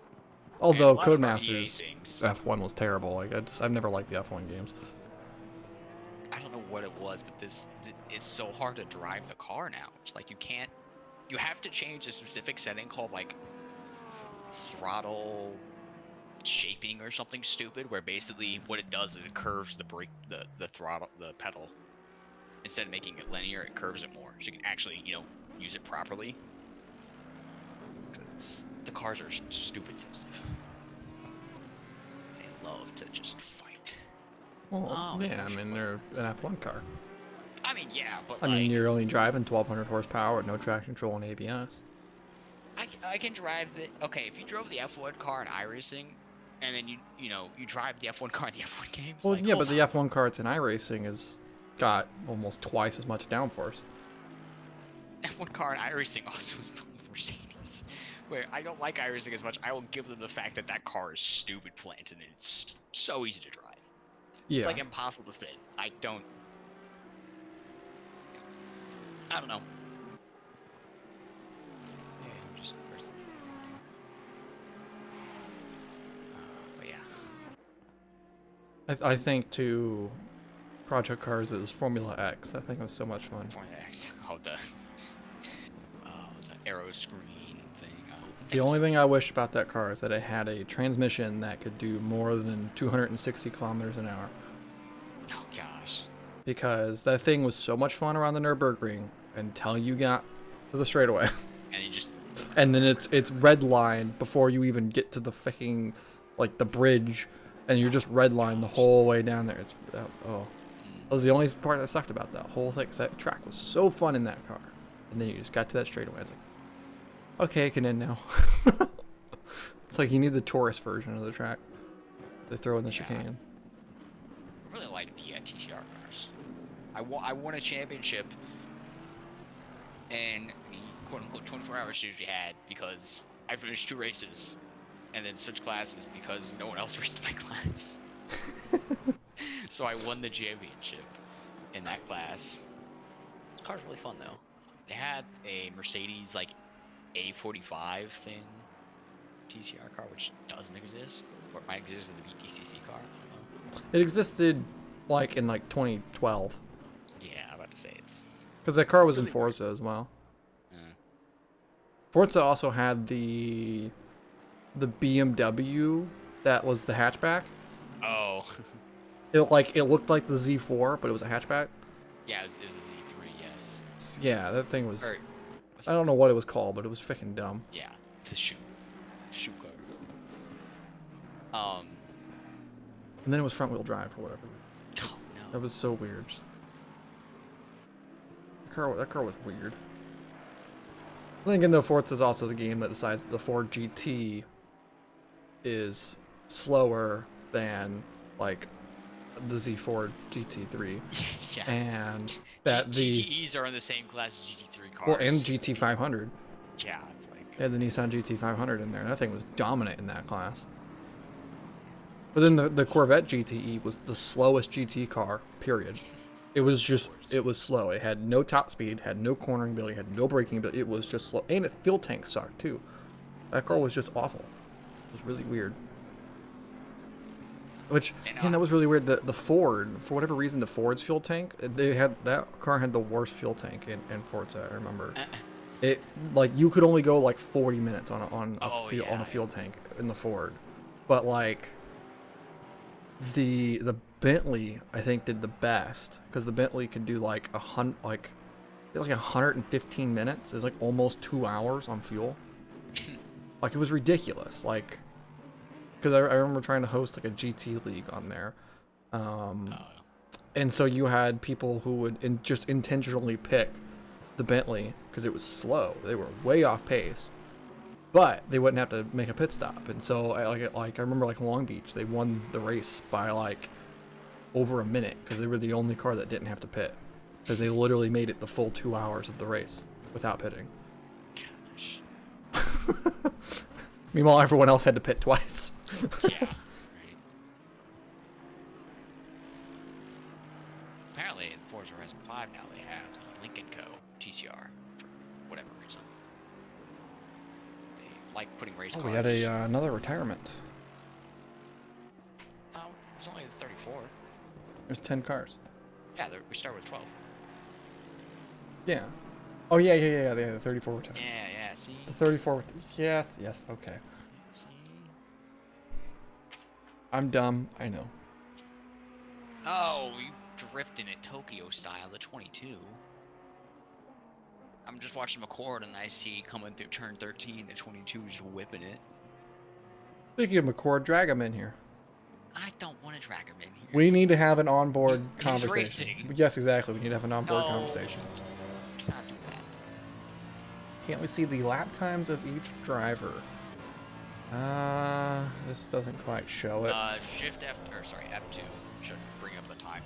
Yeah, I got the timetable up now, but it doesn't show lap time. It just shows gaps of total time. Where's my, I have the link.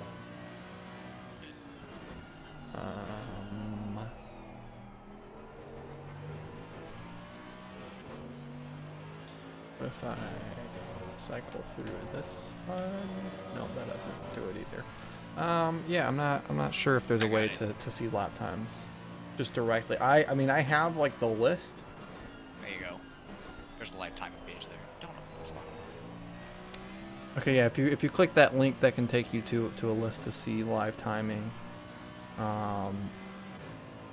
Yannick has the fastest lap there, the 199. It's a 135.02. That's the fastest lap of the race.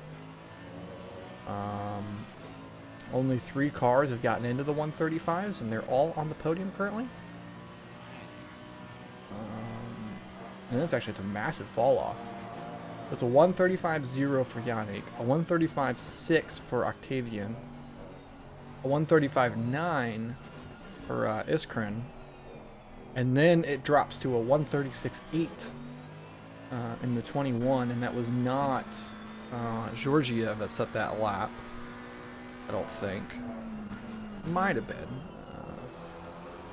And then from there, it then goes to a 137.2, then a 137.8, and then it's everyone in the 138. So, like, there's a massive gap in the pace there of how fast it drops off from the top 3 to everyone else.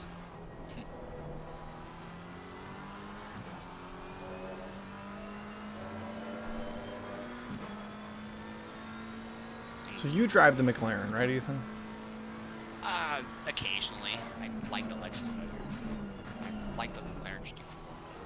So, I hate it. I know, I remember you trying to drive this McLaren. Like, you were insistent on trying to learn it, and you just kept on crashing all the time. This McLaren, okay, I'm not the only one who says this. Keyshawn said this as well. You don't drive it perfectly, it just won't. If you aren't on the racing line at all times, it just doesn't. Yeah. It's stable. but then if you do something wrong, it just says, oh, the rear end doesn't know what it's doing anymore, and it just becomes a boat all of a sudden.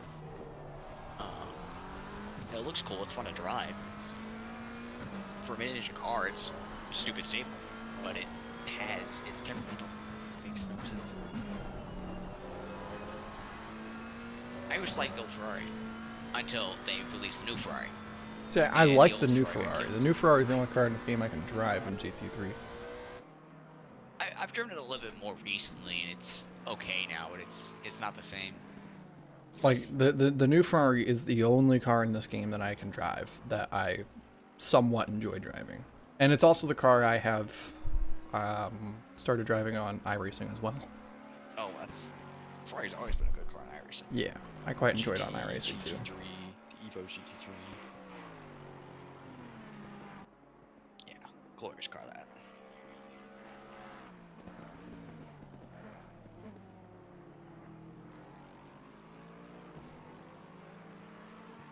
So we're looking at 35 minutes left in this race. So we're looking at about 40 minutes till I go take my nap. I gotta figure out what movie I'm watching today. I don't know. I'm watching the thing called F1. And soon. Who watches Formula One? It's a sprint race, and Kevin Magnussen's on pole, so you know you only reason to be excited. That is fair. I might watch lap 1. Just to watch K-Mag get absolutely wrecked by Max Verstappen off the I'm line. about to say, he's going to get absolutely just like, everyone's going to drive past him, but... Max is going to have the lead by turn 1. I mean, there's no doubt. Dude. There's absolutely no doubt. Max will have the lead by turn 1. That's not any sight on K-Mag. It's just simply that Red Bull's going to be so much faster. I think they will, at least looking at the pace they've had in free practice sessions, I think both Haas cars, I think for the main race, I think they can both get top 10. If not, be really close. Magnussen, I think he can stay within the top 8. I think it's the top 8 that score now. Could be wrong. It's top 10 that score as far as I know. No, sprint race. Oh, sprint races shouldn't score points at all, but Well, Formula One, so they'll make up whatever they feel like. I like the sprint races, but I kind of agree that the format's really weird because it makes qualifying pointless. Yeah. I mean, as we saw in previous years. It should be reverse grid. All sprint races should be reverse grid. That's the whole point of sprint racing. Is that you qualify for the sprint race, you do the sprint race, you earn points for the sprint race, and then you reverse the grid.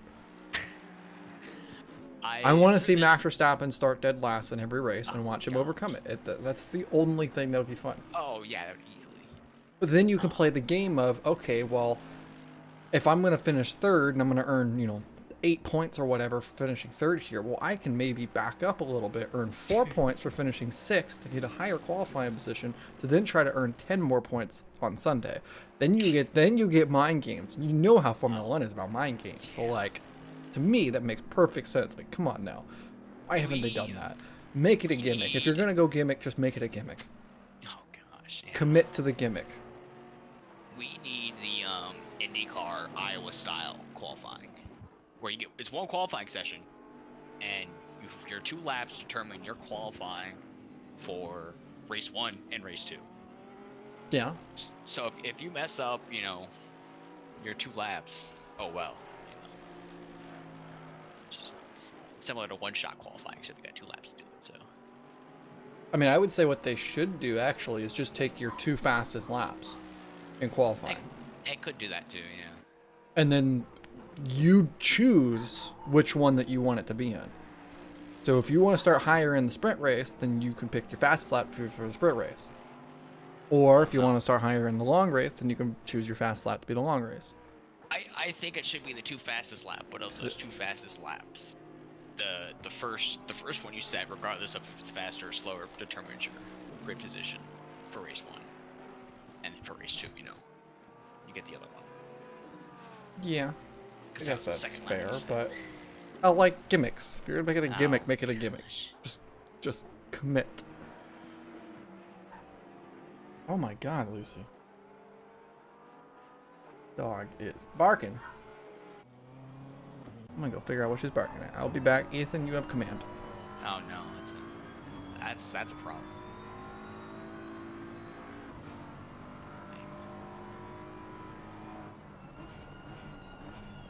Well, we got 30 minutes left in this race, and hit that button. Save some things. Hopefully save the right things. Otherwise, I might have some problems. We'll cross that bridge when we get there. Yeah, it's kind of... I'm just hanging out at the moment. It's really spread out, so there's not much battles going on. Mainly cars being lapped. I can't really tell if the gap between the 193 and the 199 are coming down. Yes, seconds, it is definitely coming down. Yannick has been about a second a lap faster. Batman. Where honestly it's interesting because if Robu makes a couple of mistakes, Yannick could actually close the gap because currently it's 23 seconds.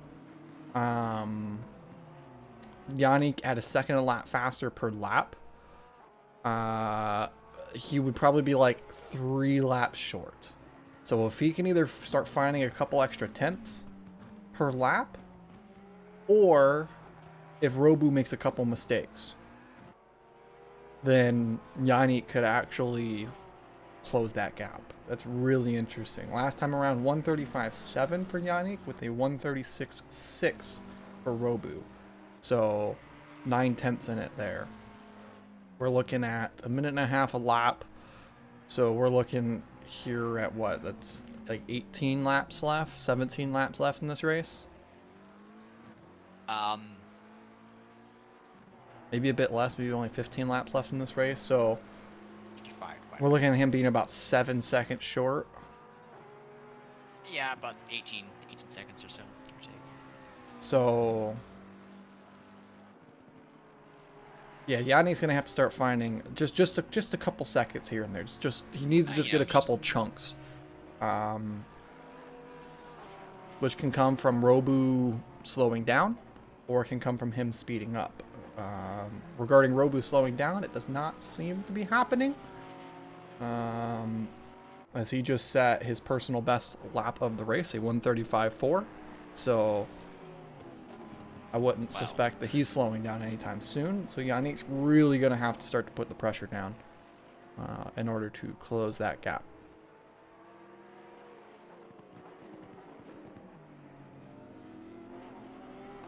Let's see what Yannick sets as he comes around this time. Man, talking about freaking consistency. He ran a 135.75, a 135.76, and a 135.86. 3 laps in a row within a tenth of a second. That's pretty consistent right there. Yeah, Mr. Consistent.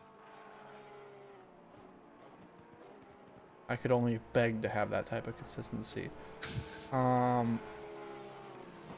Yeah, what's interesting is looking at the split times between the best time for both Robu and Yannick.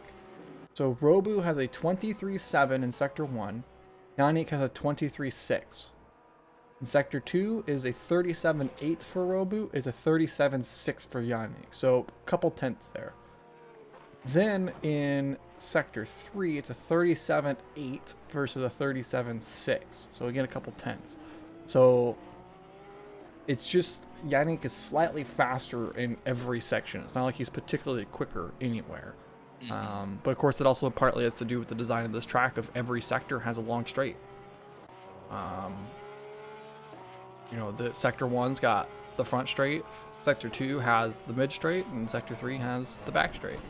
So there's always a section of the racetrack in which has top speed. There's a 136.5, so a full second swing right there for Robu.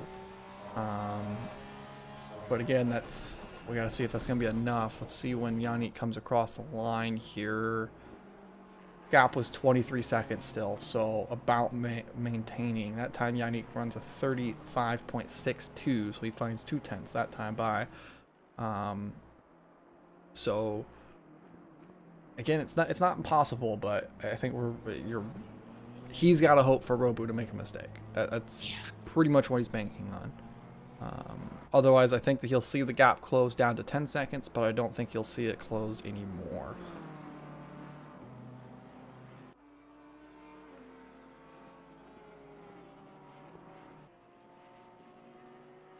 The autopilot is very bad in this game. I mean, granted, there's not much for like it to be trying to focus on right now, but like it's very confusing on how it like finds cameras, goes and like switches between things. It just kind of just it's random. Seems to be no logic to it.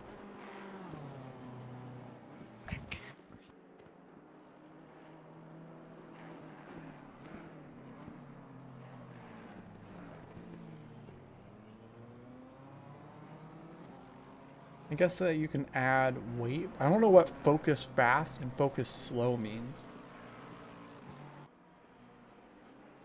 Like, if I up focus slow, does it look for the slowest person on the racetrack? Like, I don't quite know.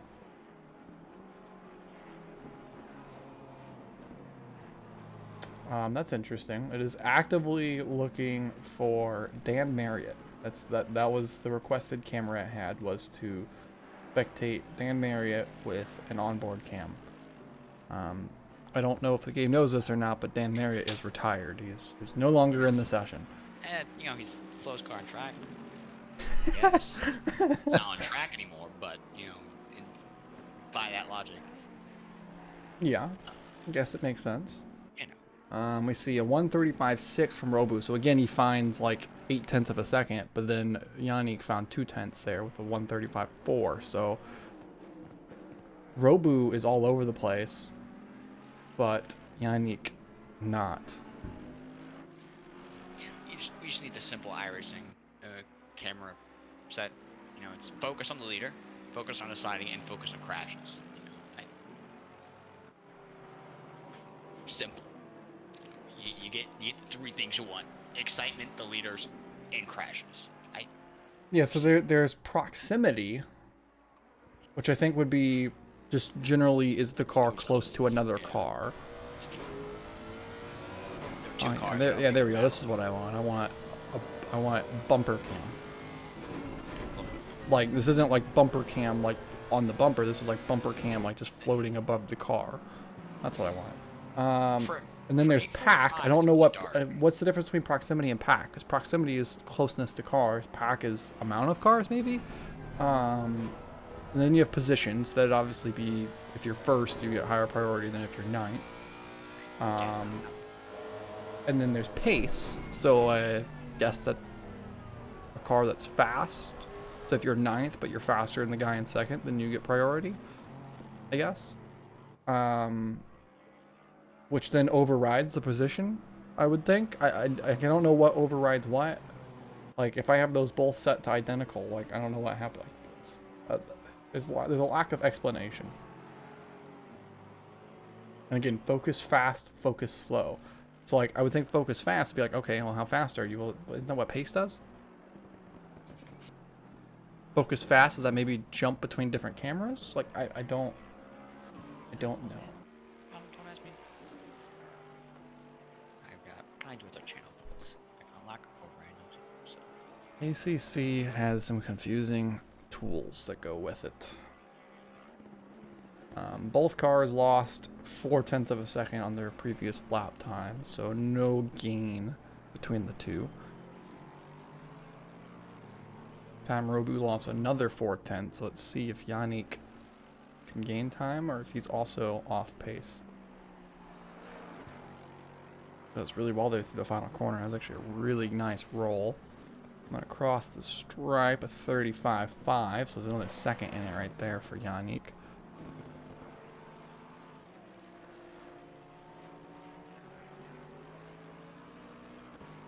21 minutes remain. The cloud cover is coming in, but it will not be enough for rain, unfortunately. I don't know why it's really dark for 8:45 in the morning. Someone needs to bring out the sun.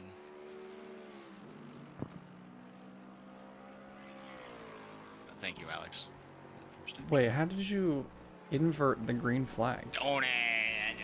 Wait. Oh, is that a part of the channel points, isn't it? I don't know. It might. And look, it's got sunglasses now. Oh wait, no, come back.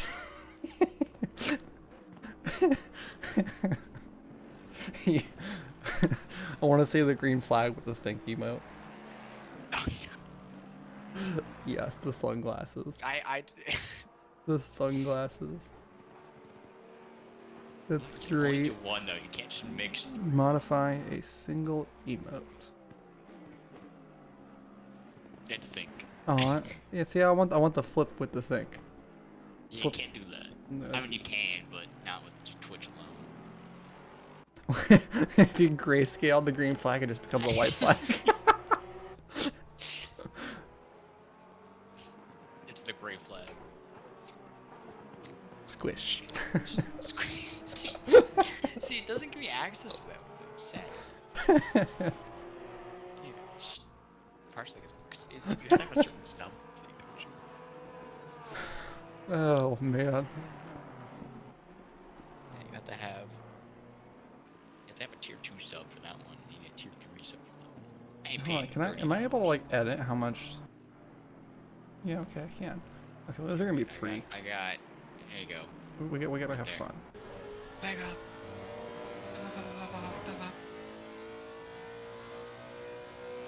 Oh, this guy's got fancy green flags. Hold up. Can't sell. That's a shame. Hey, Twitch Prime. You know, get your It mom's must be at Amazon least account. 80. Really, I can't make it cheaper than 80. Fine then, it's gonna be 80. Bottom slits emotes are great. It's the FedEx logo, but it just says ex-wife. Then you've got cat, but it just says fat. There you go, then. Perfect. You know. Just don't. Oh, you don't have to. I'm saying the Amazon account. The Amazon account, it's free. You just link them together, and boom, you get the free subs. You don't need Yeah, no one type to- !prime in the chat, and See, that look, explains it look all. at that. Right Look, there. see? Right there. Right there. You click that link, you link your Amazon and your Twitch, and you get one free subscription to any Twitch channel. It doesn't have to be us, but we appreciate it to be us because, Use you those, know. please. And then whenever you do that, you get access to our beautiful green flag emote. Yeah. Although disappointing, it's just a green flag one. You know. Well, there are 2 other emotes, but, Hey, you could have. you know, you have to pay more for those. Oh yeah. Oh yes. I know which one. Oh yes. We need the McCord face, but it's just an emote. I have it on the Discord.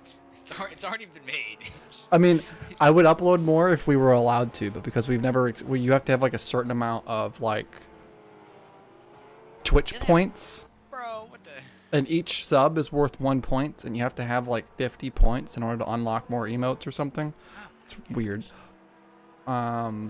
So we are unable to unlock more at the moment, so it's just a green flag. But we could always make it Greg. Man, Greg. Love Greg. I love Greg. Greg. I forgot about Greg when we did the 4th person. If you don't know what we're talking about, those of you in the chat, join our Discord. All the context happens in Discord. Just look in the voice chat, and you'll be lost. Oh, the 22 has a drive-through. Oh, that's spicy. Thank you for this that third-person cam. That might do some things. Like the 99 might pass the 22 now. They might battle. Yeah, let's turn off this autopilot and watch this. So rolling down the pit lane, slowly but surely.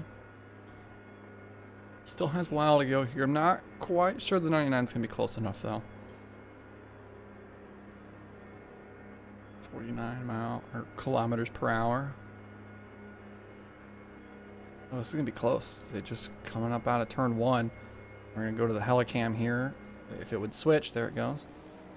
The 99's gonna enter out of frame. There's the 513. The gap is now closed for the podium position. It's just a few seconds now. No, we're good. Yeah. Oh, Court pass, I guess. Oh yeah. Right, they're gonna jump right that way. 3 seconds. We'll see. I haven't seen the pace between these two, but based on the whole last lap time, I don't foresee the 99 catching up to the 22. Possibly, likely. And it's interesting that the lap time was only shown at 10 seconds slower between the two going through the pit lane. Obviously, the majority of the pit lane is past the finish line. But it is interesting. Yeah, that's for sure. I really wish the broadcast wasn't skipping. I really wish it wasn't skipping. It's frustrating.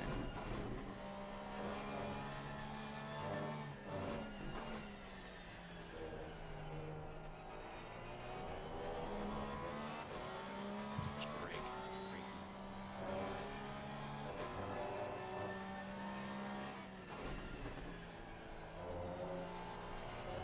Why they watching this here? Interesting. Okay. Ah, yes, the chastity more. Melon Man. Melon The Candy Man can. God. Oh, the only thing I think of when I hear that song is Madagascar. That was. No, that's from fucking Willy Wonka and Chocolate Factory. Oh, it might have been in there too, but I only remember Madagascar, I think. Like the original Willy Wonka. Oh, God, yeah, that's Pretty sure that's what that's from. I don't know. I don't know. I'm on the YouTube it now. Yeah, the gap between the 22 and the 99 is growing. It is. It's to 4.3 seconds. Yeah, but what's interesting is that the gap between the 94 and the 250 is closing. Slowly but surely. And Oh, of just course, as I seconds. say that, the 94 decides to go straight off the racetrack, but as does the 250. So the gap they've is. got a drive-through. And they've got a Look what you drive did. through Look what you for did. track limits. That's unfortunate. Say you're sorry. Gosh. Some rude people in here. Remove the penalty. No. We can't do that. Cannot do that. 13 minutes to go. I want excitement. Sadly, there was a rule about that. Oh, it's getting cloudy. It's gonna get cloudy again in 30 minutes though. So. Yeah, but I wish it would just. Right now, if it just started raining, that'd be perfect. Yeah. It seemed like the brakes have fallen off of this Audi. The car is unable to make a corner. Well, they could be using brake pads one. Oh, Which, okay. I forgot to disable that. Support the awesome charity of last month. Oh, he's. oh, he's going to space. Yes. Oh, the 20. Oh, they've and had now they've made contact. That's not supposed to happen. Get that on- Okay, I wanted entertainment. I didn't mean it like that. This car needs to not be sponsored by Yokohama. It needs to be sponsored by SpaceX. And what just happened? I've got no clue. I gotta figure out what laps they were we on. have to go into the replay and just rewatch that. What just happened? All What- I know is they started lagging, and then from there, chaos. Like ACC's lag system is. It's something. It is something. Blame Dom. All right. Flamed up. Yeah. Yeah. Okay. Yeah. So they start flying into space, and then. Okay, so it just kicked me off of them. Okay, so what happened to the 250 then? Did they just wreck on their own?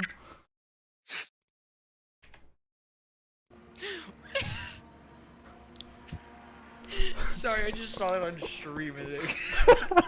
Okay, so the 250 wrecked on their own, just entirely on their own, and. Are you sure it was on their own? It wasn't like a lag hit. Oh no, they did just okay. No, yeah. So, hold on Oh. though. But look at the Audi. It just comes sliding through, in the grass, and then it just suddenly just. I don't. Again, this game. I like when lag stuff happens in this game. It you know, chaos. I say. That. And now there's a stop go 30 for speeding in the pit lane for the 94. I can't fix that. That's Flex tape cannot fix unfortunate. that. That's unfortunate. That is very unfortunate. I'm so confused as to what just occurred.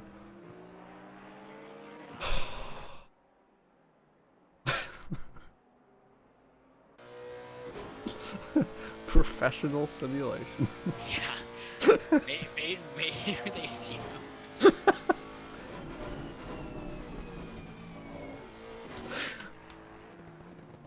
Like that That was so random. Like, how did the Audi get involved with the Ferrari? Like, on the Audi screen, did they see the Ferrari and hit them? Like, that's what I want to know. Like, how did the Audi happen to stop at the same spot where the Ferrari was stopped?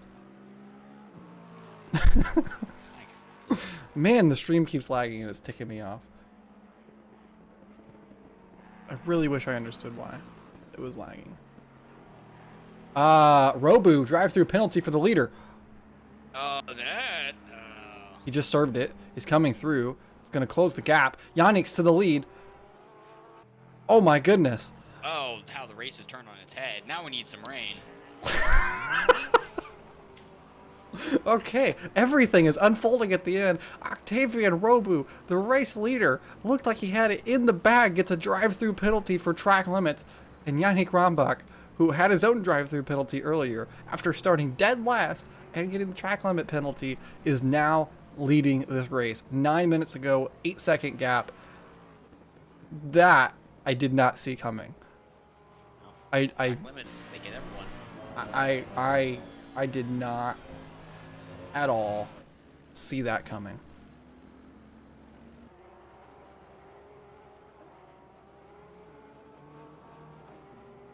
So if you're Octavian Robu, I mean, you just have to just throw it at the wall at this point.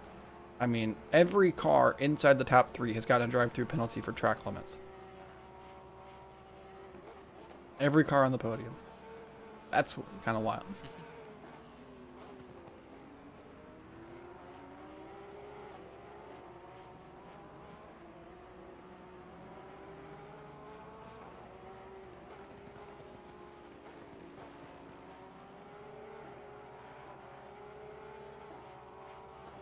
I kind of want to find out at what point that Robu got this drive-through.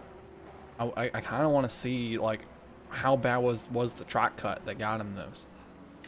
Because you have to imagine he's going to be absolutely frustrated if he got this drive-through for a minuscule track cut.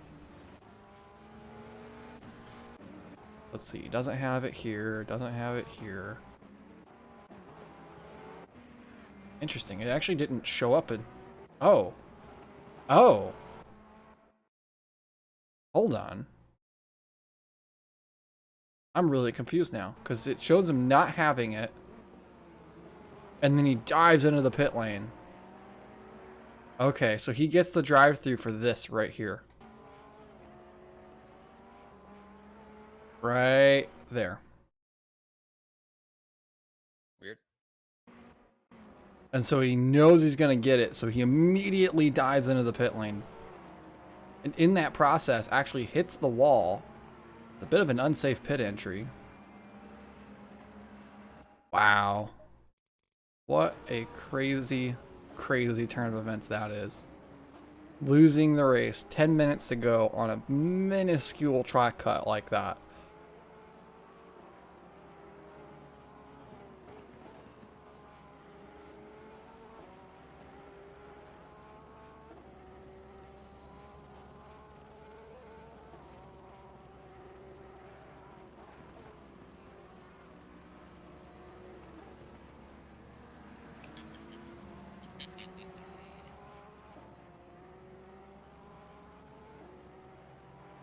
The lighting's doing something weird. That's no. And now, just under 7 minutes remaining in this race. Gap is 8.5 seconds for the lead. Yannick Rambach is looking to close this thing out after starting from last place on the grid. Let's see if he can do it.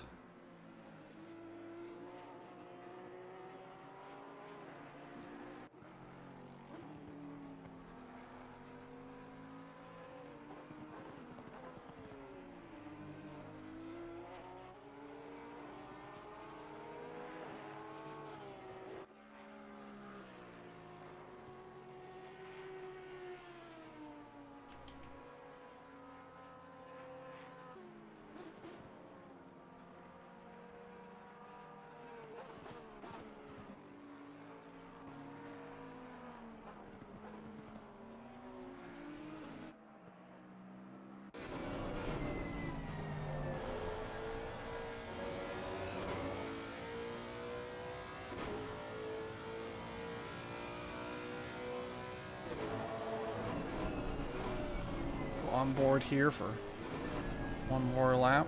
Yannick Rombach will cut to the throttle and brake trace for you. See it down in the bottom right of your screen. Green bar representing throttle and red bar representing the brake.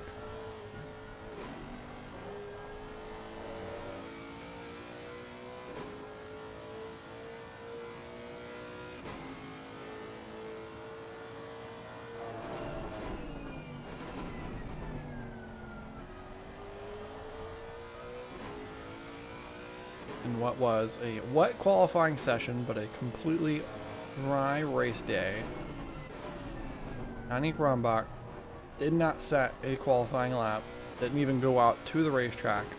Is currently leading this race, just about 8 seconds in front of Octavian Robu after he gets a drive-through penalty in the closing minutes of the race.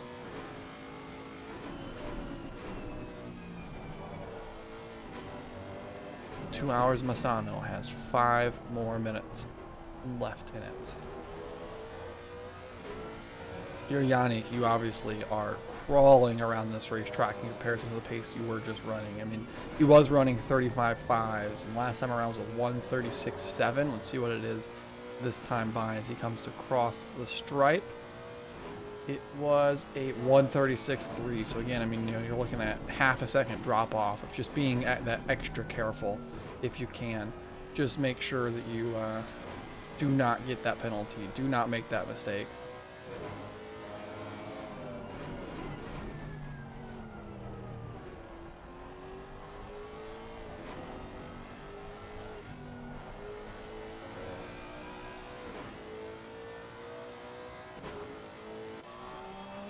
Meanwhile, we go back to the onboard with Robu, and you can see completely different mindset here. He's obviously wanting to just give it everything he can. The screaming Porsche is just going to try and make any last effort he can to close. I mean, you saw last time around half a second gained, and if he can keep up that type of pace, it's obviously not going to close it all the way, but there's a chance as there's a Porsche in his way. Oh, he's going to be a little bit frustrated there with the 69. Just a little bit. It was going to also hold him up on corner exits. Obviously, again, it's going to be too little too late. There's not enough time to really gain that 7-second gap, but it's not impossible, especially if Yannick runs into some traffic with the 250 up ahead. Big old slide through 13 there. I mean, that is literally the definition of turning left to go right.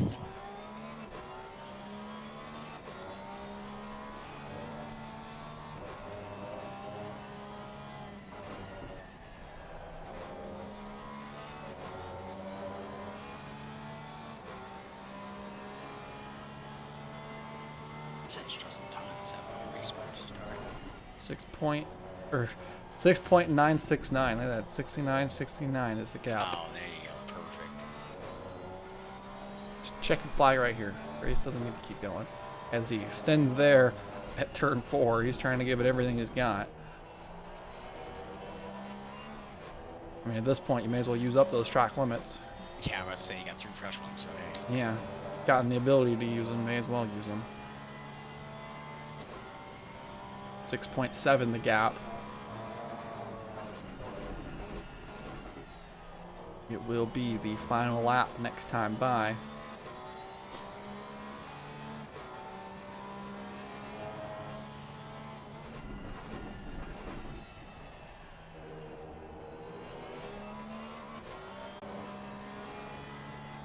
As 2 hours of racing at Misano is coming to a close here.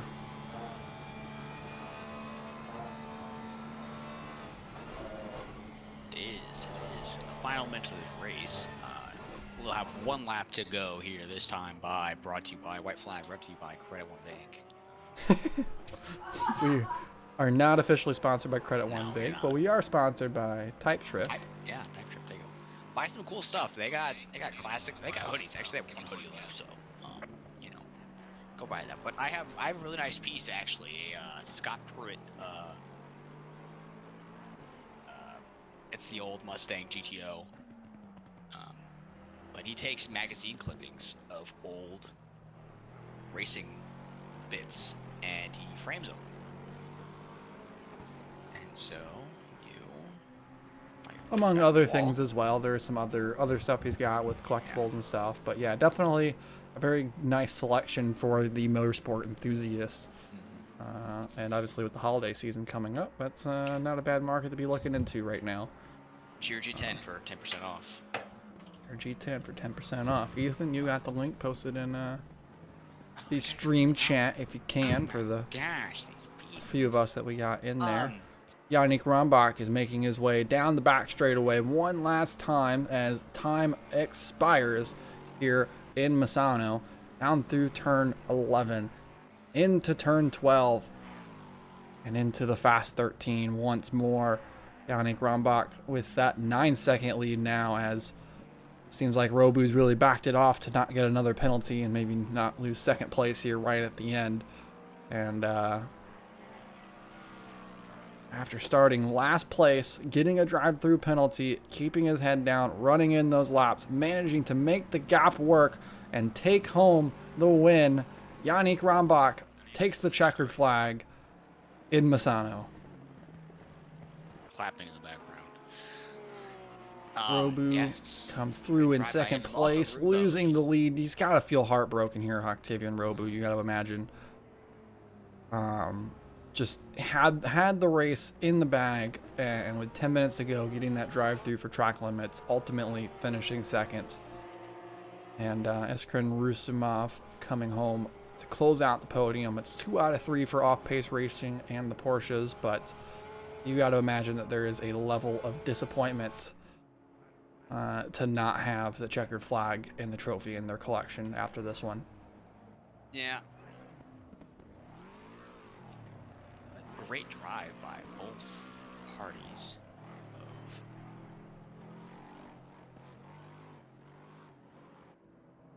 You know that Yannick, though, he's quite happy to get the win here, and obviously in the return back to GRG Racing here. First time we've seen him in a little bit, and taking home the checkered right into his old ways, even if he did luck into it just a little bit with Robu getting that drive-through at the end. But man, it's why you keep your head down. It's why you keep grinding. It's why you keep pushing. Because imagine, you know, if he was like, oh, I got this drive-through, the gap 30 seconds, I'm never going to close that. And he just kind of started slowing down.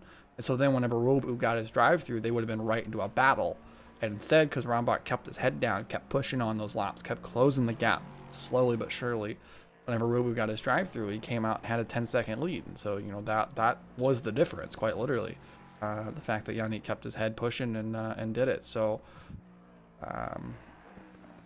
definitely big time there for Rambach, and nicely done taking home the checkered flag. The rest of the grid wheels its way around, and Yes. definitely a fun one. Yes, it was. There was chaos all through the field in ways that I did not anticipate or expect coming into this one. So definitely glad to have been here and have watched that and witnessed the chaos that unfolded both at the start, midway point, and the end of that race. It was unpredictable the whole way through. I believe our next and final endurance event of the year is, drumroll please, 2 hours of Kailami on December 10th. Same time, but we will be racing into the night at Kailami to round off the year. Yeah, we don't have a picture of that, do we? Oh, you don't have a picture for that? I got a picture of that. I was going to say, give me that so I can put it on the broadcast for you. This person making me do everything over here. That's all I gotta say. Just remove my friend. Well, you know, if we had more time to prepare. Oh, I've got to bounce, so. Oh, the McCord left. Dang it! I was gonna get him in here. All right, well. Drag him. He's in the community voice. Bring him in here. But Who the fuck did what there? hello, Derek. I'm trying to watch the race. We'll get to you just in a second. Okay. How how was the race for you? Sweaty. Sweaty. First time I've really ran a race like that in a while, so a distance race, so pretty good, pretty good. I mean, it was fun, to say the least. It was Misano obviously a tricky track there with the way it was evolving. It seemed like your Mercedes was falling off a little bit towards the end of that one. Well, the contact didn't help. So I had contact with the 22, and I just had a damaged car for the first stint, so I pitted early. Um, Pitted a few laps early, and I just personal fatigue, overheated tires. Couldn't really get around that. I really didn't have that set up very well, so my left front was pretty much 80, 28 or 28.5 to 29 pretty much the whole race. So front grip was pretty limited to say the least. But yeah, it was fun. I mean, my goal was P8, so I finished P7. You know, some DNF, some retirements. Went in my favor. So sure, why not? Well, Classified. yeah, it's nice to bring it home and I mean you did what you said at the start. You managed to keep it clean and gain some spots early on, but the ultimately the toll of the track came back. It seems like but Well, for ripping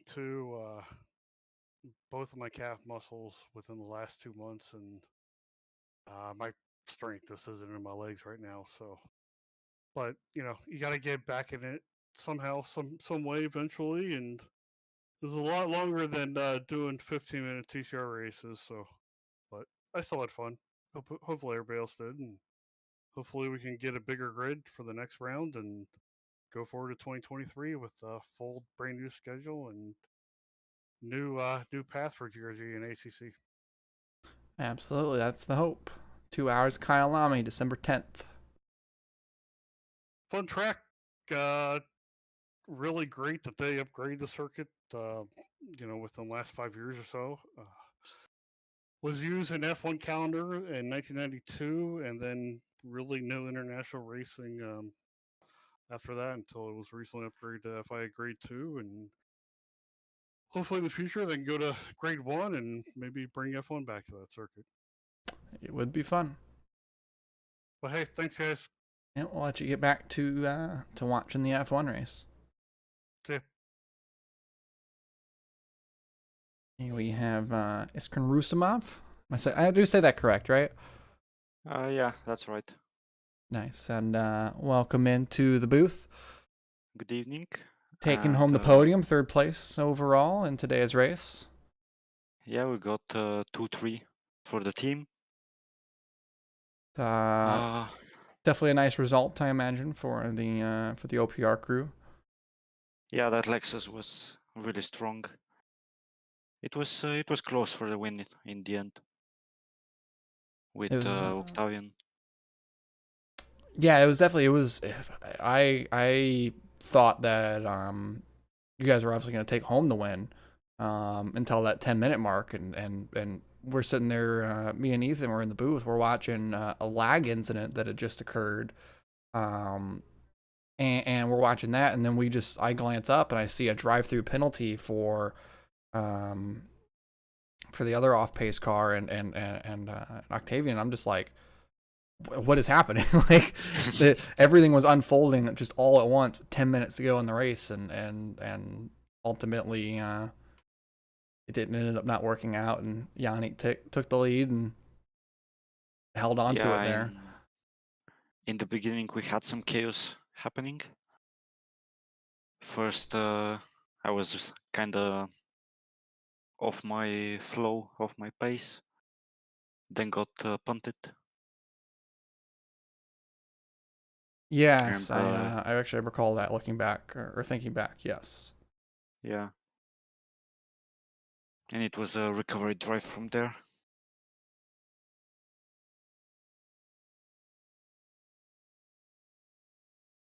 But yeah, no, you and I think did you also get a drive-through for track limits at one Yeah, point? I got 2 drive-throughs. Two drive-throughs and still managed to come home in third. It definitely shows the pace that was within the Porsche today. Yeah, that didn't really cost me any places. Like the top 2 were a second faster than me, so no way for 1 or 2. Still, bringing home a podium is obviously never anything to frown upon. Yeah, You still get to stand up there at celebration, still get to hold the trophy, even if it's not the it's gold good one. points. Yeah, still points, still puts you on a good track, and on to the 2 hours of Kyle Lamy coming up next month, December 10th. Seen currently on the screen and stream.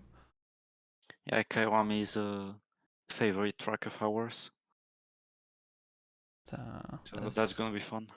Yeah, as McCord was just saying, it's definitely it's a fun track, and it's very nice to see the improvements that have been made to it recently, in just terms of modernizing it, and hopefully a little bit more can happen to it as well, to where maybe it gets to Grade 1 and could host an even bigger event on it, other than just a big GT3 race. It'd be nice to see maybe something along the lines of WEC or something like that going there. Obviously Yeah, Formula One, but it would be nice to see that track return. It's a very unique circuit overall in the way that the flow works with it and just the overall atmosphere that it brings, in yeah, all comparison to the most tracks. elevation. Yeah, it's got a very unique take to elevation. Um, you have plenty of tracks where they have you just drive straight up the hill, and you kind of deal with it in that way. But like they're like the take on the elevation with the way that it works through the S's, and then going up through turn 3 and 4 is very staggering. You almost uh, don't realize how much you're climbing because of the fact that it just kind of is a cascading climb. Uh, that makes it quite fun.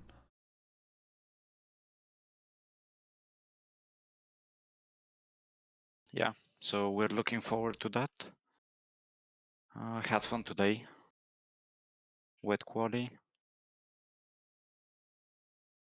What quality was quite chaotic, especially as it went dry there towards the end. I was surprised that we didn't see more people try running that dry tire at the end. Obviously, I don't know what the track felt like to the drivers, but on the broadcast, it looked like the track was dry enough to make an attempt on dry tires.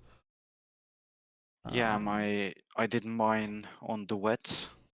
They were red by the end of the lap, so it was definitely dry tire time. But wets worked as well. It was a bit of a middle ground situation. yeah, it's definitely was a fun race today, and despite the smaller grid, and congrats on bringing it home with the podium. And Yeah, thank you guys for hosting it and organizing everything. hopefully we can put the 2 hours of Kyalami, get a little bit larger grid for that event, and then, as Derek was just mentioning just a bit ago, get a good, strong footing heading into next year to try and rebuild these events back into the glory they were not too long ago.